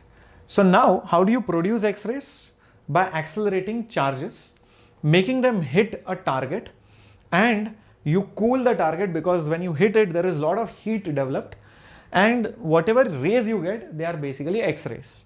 All of this experiment is done in an evacuated tube, and which is accelerated by a voltage difference. This whole setup is called as a Coolidge tube. What is it called? This is called as the Coolidge tube. This is a Coolidge tube. So in a Coolidge tube, what happens is your electrons from the filament, you have basically a filament, and then you have a target. This is your target. This is the filament. You basically accelerate the charges through some large voltage difference. So if you have an electron over here, which is at rest, it basically accelerates. And by the time it reaches the target, it has some good velocity. It has some kinetic energy because it has been accelerated. It hits the target, and what you get out is the X-rays. So remember, if the voltage difference is V, the electron charge is E. So E into delta V must be equal to what? It must be equal to the kinetic energy. Of the electron. Which is hitting the target. Kinetic energy of the electron hitting the target. Because you're hitting the target, obviously the target will become hot, and that is the reason why you have circulated water or some coolant which is sent in. This is to cool the target. You have some circulation which is going on. Why is the target having a cut shape like this? Because you want, when it hits, the reflection should be such that the X-rays come below, or else the X-rays will be produced here. This is evacuated, vacuum is there, because remember I just told you here, the X-rays can ionize the gas through which they pass. So if there is gas, there will be ionization and undesirable effects.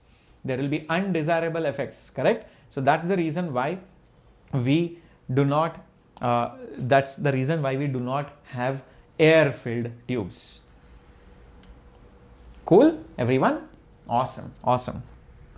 Now, having said this, let's move ahead a little bit. The X-rays that you get out of it, the X-rays that you get out of it are not of one particular frequency, but a range of frequencies. The wavelength that is going to be coming out is not one particular wavelength. It is going to be a range of wavelengths or range of frequencies. Why is it so? Let's find out. In fact, if you plot a graph of what wavelengths you get and in what relative intensity you get, it looks like a weird curve like this, a weird curve like this. This reminds me of the dinosaur Sagittarius, right? It looked something like this, probably. It had something like this. It had a body like this, and it also had some spikes on it.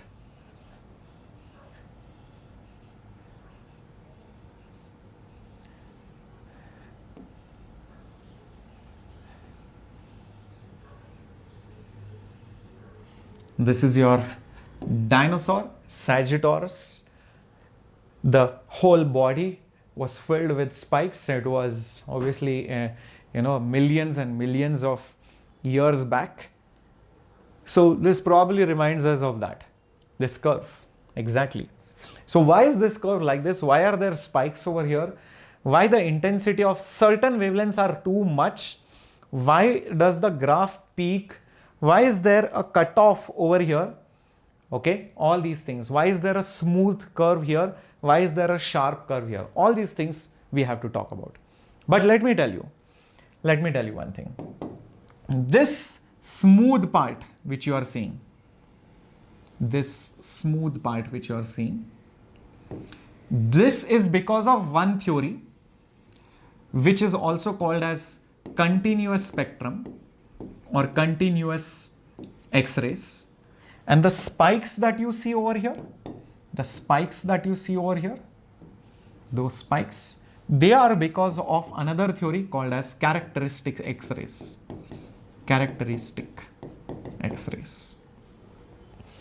So why these two separate are there? We'll talk about it. Okay, let's talk about it.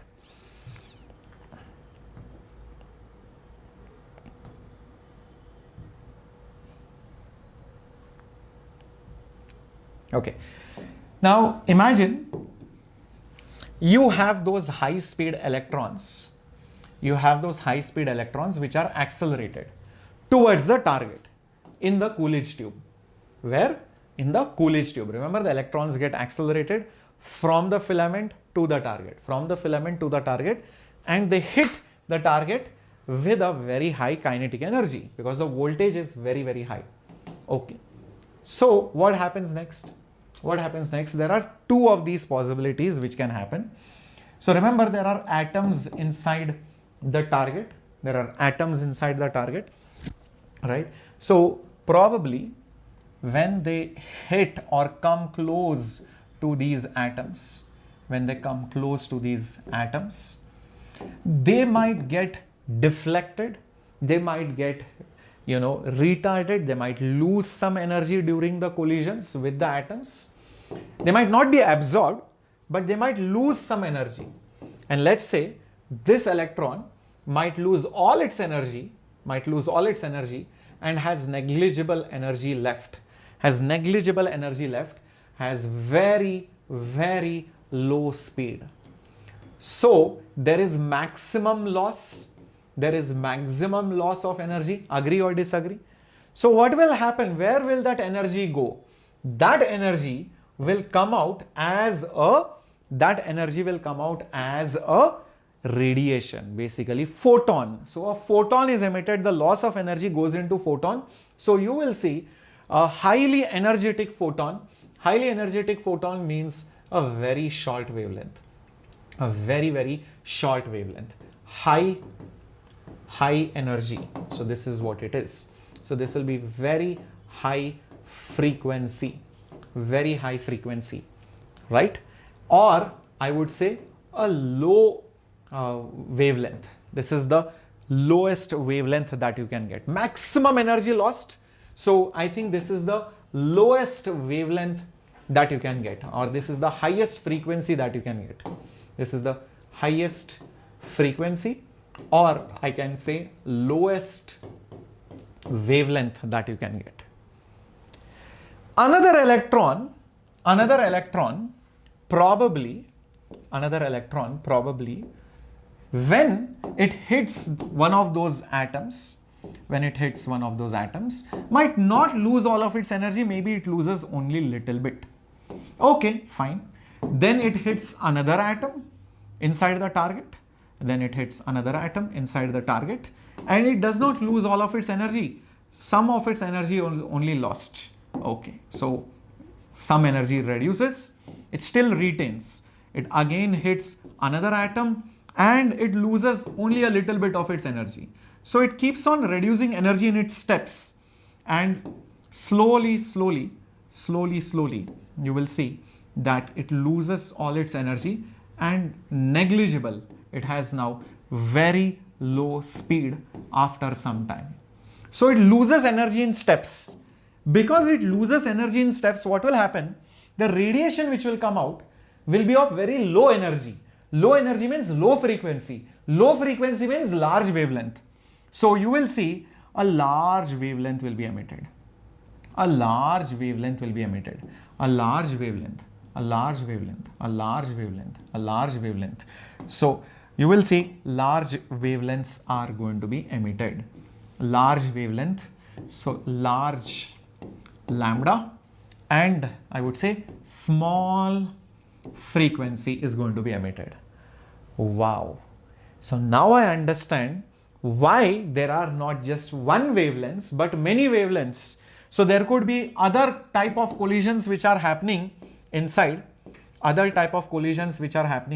maybe over here, and when they collide with these atoms, maybe they lose half of its energy or 3/4 of its energy. Maybe they undergo only 1 or 2 collisions, something like this, before they come to a very, very low speed. Very, very low speed. So, my dear warriors, what is exactly happening in this particular scenario? Wow. So, I got a decent wavelength here, a decent wavelength here. So, now I have different ranges of wavelength, starting from the lowest wavelength to the highest wavelength. But the lowest wavelength is not zero. A lot of you might be thinking, sir, the lowest wavelength is zero. No, the lowest wavelength is in fact not zero. Think about it. The lowest wavelength is coming because of maximum loss that you can incur, over here. So, my dear students, that lowest wavelength,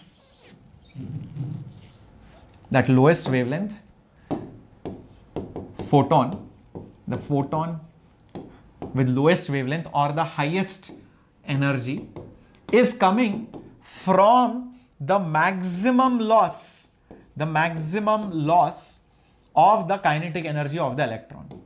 The maximum loss of the kinetic energy of the electron. And what is the maximum kinetic energy that the electron can have? I just gave it to you over here. It is E delta V.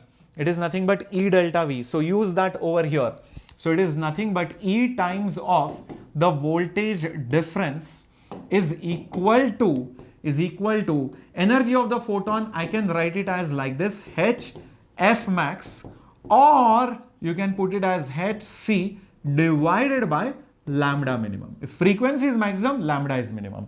So this equation clearly tells me that there is a minimum wavelength only which exists, after which all other wavelengths are present. So lambda minimum will be nothing but the electron charge into the voltage difference divided by this will be, oops, wait, lambda minimum goes on the top, right? Oh, sorry. So Hc will be there on the top, and we'll have EV below. We'll have E into V below. Yeah, E into V delta V over here. So this is the formula. This is the minimum cutoff wavelength we'll have. Any other wavelength apart from this will have, if it is more than this value. So there is a smallest wavelength till largest wavelength. This large wavelength, remember, will tend towards infinity. Will tend towards infinity because it will lose small energy. Small energy, very small energy, very large wavelength. Very small frequency, very small energy, very large wavelength. So all those wavelengths from lambda minimum to infinity are there. From lambda minimum to infinity are there. So that is the reason why you will see the graph starts with a lambda minimum. The graph starts with lambda minimum and goes till infinity. Goes till infinity, and this is continuous, meaning you have all kinds of wavelength. You have all kinds of wavelength. Got it, my dear warriors? Everybody with me? How many of you understood why continuous X-rays are coming? Why is it peaking? Why is there a certain wavelength which is maximum in nature? Why is there a certain wavelength of maximum intensity? The reason for that is because of the nature of collisions. Some collisions will be very popular. Like if you take any classroom, students with very high height or very low height will be very unpopular or not so common. Students with average height are going to be very commonly seen. So there will be a certain common collisions which will be occurring very, very frequently. They will be producing wavelengths of very large number, and those wavelengths, because they are produced in large numbers, so their intensity is higher. Their intensity is higher. So that's the reason why the graph becomes maximum at certain wavelength. Okay, I hope this is very, very clear, my dear warriors. Shall we go ahead? Now you might be wondering, why does characteristic occur? What is the reason for characteristic?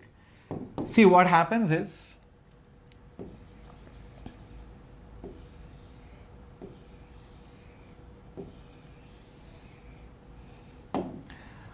you have an electron which is highly energetic. Because of its high energy, it can easily knock out outermost orbit electrons, but because it is very small, because of its size and because of its speed, easily can find gap and go into the inner shells also. So imagine there is an electron even inside. Imagine there are electrons here, right, in that orbit. Imagine it is able to find its way, and able to target this particular electron over here. Oh, what will happen in the next step? Just think about it. The next step, the moment it hits that particular electron, what you will see,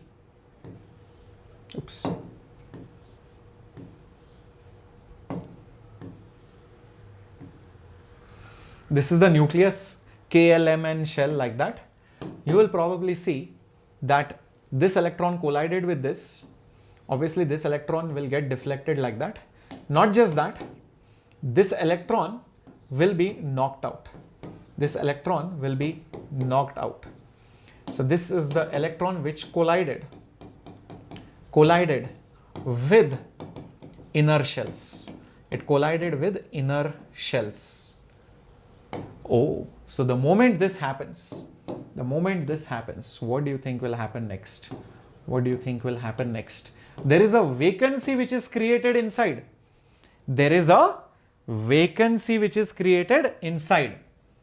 So just imagine this now, that nucleus is there, inner shell, outermost shell, like that.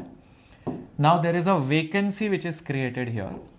There are electrons in the higher orbits. So now you have a vacancy here. So what is this? This is your vacancy which is created. And those two electrons, those two are moving anyways out. They have gone out. Vacancy has been created. So what will happen to this vacancy? It needs to be filled. So how will it be filled? Obviously, the upper electrons can jump, higher energy electrons, they can jump like this or like this. So they will de-excite themselves. So they will jump to fill the vacancy. And when this happens, what do you think will you get? Obviously, high energy to low energy, you will get radiation. You will get obviously your photon is definitely going to be emitted. You have studied this in atomic structure. And since the energy levels of any atom are fixed, the transition energy difference are also fixed. So the energy of these photons are also fixed. So you cannot get any random energies. You will only get certain energies. So maybe this is higher shell, then you go to the lower shells. So if you have a vacancy here, maybe the jump can happen from here to here, or here to here, or maybe here to here to fill these vacancies. And accordingly, if the jump is small, energy difference is small, wavelength will be more. Then probably if it is happening like this, then probably the wavelength will be very less. So accordingly, you will get photons of large or small wavelengths depending which electron is jumping from higher energy to lower energy. This is what creates certain wavelengths of certain frequencies only, and those are called characteristic X-rays. What are they called? They are called as characteristic because they are characteristic of the energy levels. You cannot get any random values, you will get only certain values. Whereas these ones over here, which we studied over here, these were continuous. These were continuous X-rays. These were continuous. This was also continuous. This was characteristic.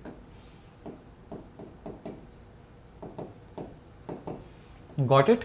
That's the reason why you get some spikes over here. That's the reason why you get those spikes over here, because they are representing characteristic wave rays and they will be dependent on the material. So characteristic X-rays are completely dependent on the target material. Where is it? So they completely depend on the target material, basically the atomic number and all of that, because these energy levels will be dependent on that. So whatever formula you have studied back in atomic spectra, those formulas are still valid. So, just like you had Lyman, Balmer, Paschen and all that, same kind of graphs and diagrams are there here. So the wavelength of the light which will come out will be R into, now you will have a term Z minus S, 1 by N1 square minus 1 by N2 square. 1 by N1 square minus N2 square. If you are wondering what this S is, this S stands for the screening constant. Now, usually Bohr's model is valid for single electron atom, but imagine there are multiple electrons in that atom. So the charge which is perceived by the outer electrons is slightly lesser than the nuclear charge, because the electron cloud will shield some of the charge. Imagine Gauss law. The enclosed charge will be slightly less, right? So that is the reason why you need to put Z minus S. Z is the charge, number of protons which are there in the nucleus, minus S is the value which you have to take out, because the effective charge perceived outside is slightly lower. So that is the screening constant, right? And this is the formula that you will use to find the wavelength of the light which is emitted. Fair enough? Everybody till this point is clear? Everybody till this point is clear? Very good. Now, what happens is the naming, how the naming goes. Okay. How the naming goes. Okay. My God, what is happening? Guys, please concentrate on the class. Shreyas, who is this? Please concentrate, man. Concentrate. Yeah, please. Yeah. Don't worry. It's your only Lisa. Just concentrate. Yeah, don't worry about the chats. Oh my god. Okay, Kusuma, fine. Coca Venus, yes, I'm definitely going to teach you till the end. Yep. Yes, I will be making MSAT videos for physics. Don't worry. Just let me, finish few things. Which chapter is this, Spandana? This is X-ray chapter. If you open HC Verma, there is a separate chapter. In the JEE Advanced syllabus, it is there. In JEE Advanced syllabus, this is there. Okay, it was not there in NCRT. It's not there in NCRT. The new NCRT, it is not there. Yeah. Hi, Ramgan. Guys, please don't use this platform for dating, and really, it's not going to work out. Yeah, you go to a good college, everything will work out. This is not the time for this now. I mean, like 2 months, you go to a good college, go to a nice freshers party, go to a nice cultural fest. You can do all these things if you want to, but that also I would not recommend. Okay, college life is to enjoy. You have to, really make use of those 4 years. If you spend time in just relationship, I feel you're wasting the best single years of your life. Anyways, you will be married after a few years, after 10 years or God knows what. So that time anyways, you will have a partner. So don't worry so much about dating and all that. Just concentrate on the subjects, concentrate on building your career, concentrate on, building yourself, developing skills, because that time will not come. Later on, after you reach 21, 22, you cannot build your skills. You can just improve, or you can just probably sharpen your weapon. But the weapon is made, in these next 4 years. Yeah. Right. Cool.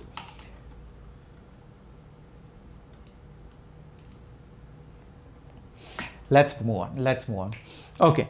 So now, having said this, how does the numbering occur? Very, very important. If the vacancy, where is that vacancy? Vacancy is created in the first shell, then all the transitions from higher orbit to the lower orbit are called K series. If the vacancy is created in the second shell, then all the transitions which occur are called as the L series.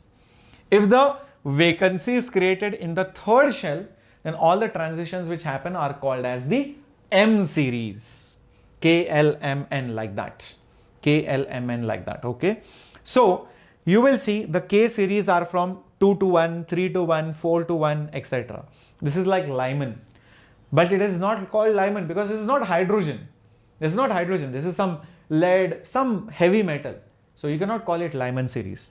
This is like Balmer, but it is not Balmer because it's not hydrogen. So 3 to 2, 4 to 2, 5 to 2, 6 to 2 is L series. Any higher to 3 is M series, then N series, so on and so forth. Got it, my dear warriors? Yep. Very good. Now, what is this alpha, beta, gamma? This is like the first line, second line, third line, fourth line, same way. So alpha means immediate, beta means the next immediate. Alpha, beta, gamma, delta, it's simple numbering. L alpha, L beta, L gamma, simple numbering. Okay, so that is the numbering which happens. So usually we talk about the K alpha series. So for K alpha, what happens is, the value of the screening constant is roughly 1. The value of N1 is 1 and the value of N2 is roughly, is equal to 2. So when you substitute that, 1 by lambda is equal to R Z minus 1, 1 by 1 square minus 1 by 2 square.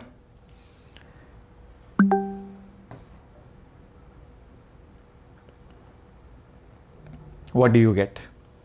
You will get 1 by lambda is equal to R Z minus 1. Oops, did I not put Z minus S whole square? Sorry guys. Z square, sorry, Z minus 1 whole square. Yeah, and here you will have basically 1 minus 1 by 4. 1 minus 1 by 4 is 3 by 4. So you will have 3 by 4 over here. Okay, so lambda, okay, so what do I do with lambda? We all know C is equal to F lambda. That means 1 by lambda, take lambda below, is F by C. Okay, is F by C. So 1 by lambda, I can write it as frequency by speed of light, R into Z minus 1 whole square into 3 by 4. So frequency will be 3R by 4C into Z minus 1 whole square into Z minus 1 whole square. Take the root on both sides. So root of F will be root of 3R by 4C into just Z minus 1 into just Z minus 1, taking the root on both the sides. Now this is the most important step. I will write this as root of F is equal to A into Z minus B. This is what is the most famous equation called as the Moseley's law. We are talking about Moseley's law. This is the most famous equation for Moseley's law. Root of F is A into Z minus B. So what Moseley did, just think about it. He calculated the K alpha frequency. He calculated the K alpha frequency for different elements by keeping them as a target. Imagine the pain in that. The target has to be changed. First you keep it as this element, then Z is equal to 10, Z is equal to 11, Z is equal to 12, Z is equal to 13. He kept on doing that for different target materials. Then what he did, he found out by Coolidge tube what is the frequency. He plotted the graph of root F versus Z. That graph came to be a straight line. Then he thought, oh, it's characteristic of the material. So if there is a material property which is characteristic and it is a straight line equation, when it is plotted with Z, not atomic mass number, that's when he modified the periodic table, rearranged it with atomic number rather than arranging it with atomic weight. That is how it is. Yes, I hope this is clear. Okay. Is that understood, my dear warrior? Sir, what is R in the formula? Rydberg constant, Spandana, standard. This is atomic structure theory, right? Rydberg's constant, 1.1 10 to the power 7, right? Standard value. Yeah. Okay, cool. So, when he plotted the graph of atomic number versus frequency, the graph came to be a straight line. But when he plotted with atomic weight, there were some variations. It was not so straight. That means it is not characteristic. A material is characterized by its atomic number, not by atomic weight, was proved by this curve, which is called as the Moseley's law. Root of F is proportional to Z minus B. Yeah. Cool? Very good. Excellent. Awesomeness. So, yeah, this is all that is there in this Moseley's law. Yep. Okay. So we are done with the additional syllabus. If you want to cover up the entire syllabus, problem solving, which are non-PYQs, which are not there in other books, but are relevant for you to be solved, and also which are popular by our old ranker students, then this is the book. This is called as the JEE Advanced Rank Accelerator book for physics, chemistry and maths. These were the books which are used last year, and they get modified and added with newer and newer questions based on the current trends that we see. So this book is available for all of you on Amazon. As you can see, the link is there in the description box. JEE Advanced Rank Accelerator books. You can click on this link, and when you open this up, you can see these books are available, and this has got solutions, this has got problems, unseen questions with detailed explanations. You solve these books with PYQs. You don't need anything apart from obviously the lectures and the self-study that you do, because the time is just 1 month. You cannot expect to solve, sir, I bought 2 books for physics, 3 books for maths, 1 book for chemistry, physical, 1 book for organic. You don't have the time. So better efficiently manage your time, and better you solve these problems. You will see the score improvement. Remember, you have to watch classes, you have to solve problems. Both are necessary. Self-study and learning. Just self-study may not be useful. You might not learn new things and new tricks.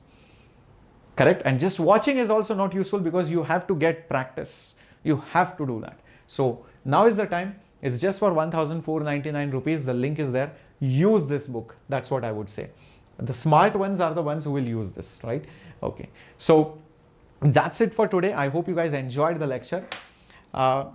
You cannot just buy the chemistry, just buy all the 3 books. It's 499 roughly for each book, 499. So 3 books will be 1,499. Okay, Spandana? Yeah. Yeah. All right. So guys, hope you enjoyed the class and I hope you're going to comment on this video. If you're not going to comment, oh, no advanced classes for you. I'll understand. Chill Madi only. Full on chill on crowd. So don't do that. Comment, like the video, share the video, keep watching this video. Okay. This is the best video you can find for the additional syllabus theory wise. Okay. So bye bye. God bless you all. We'll be meeting again if you show your support for the problem solving sessions for all the chapters. Right? We'll take up unit wise and we'll start doing problem solving sessions. By the way, there is chemistry and mathematics additional syllabus lectures which are lined up in the days to come. So make sure you are checking them out too. Okay. Bye bye. God bless you all. Captain Shreyas signing off.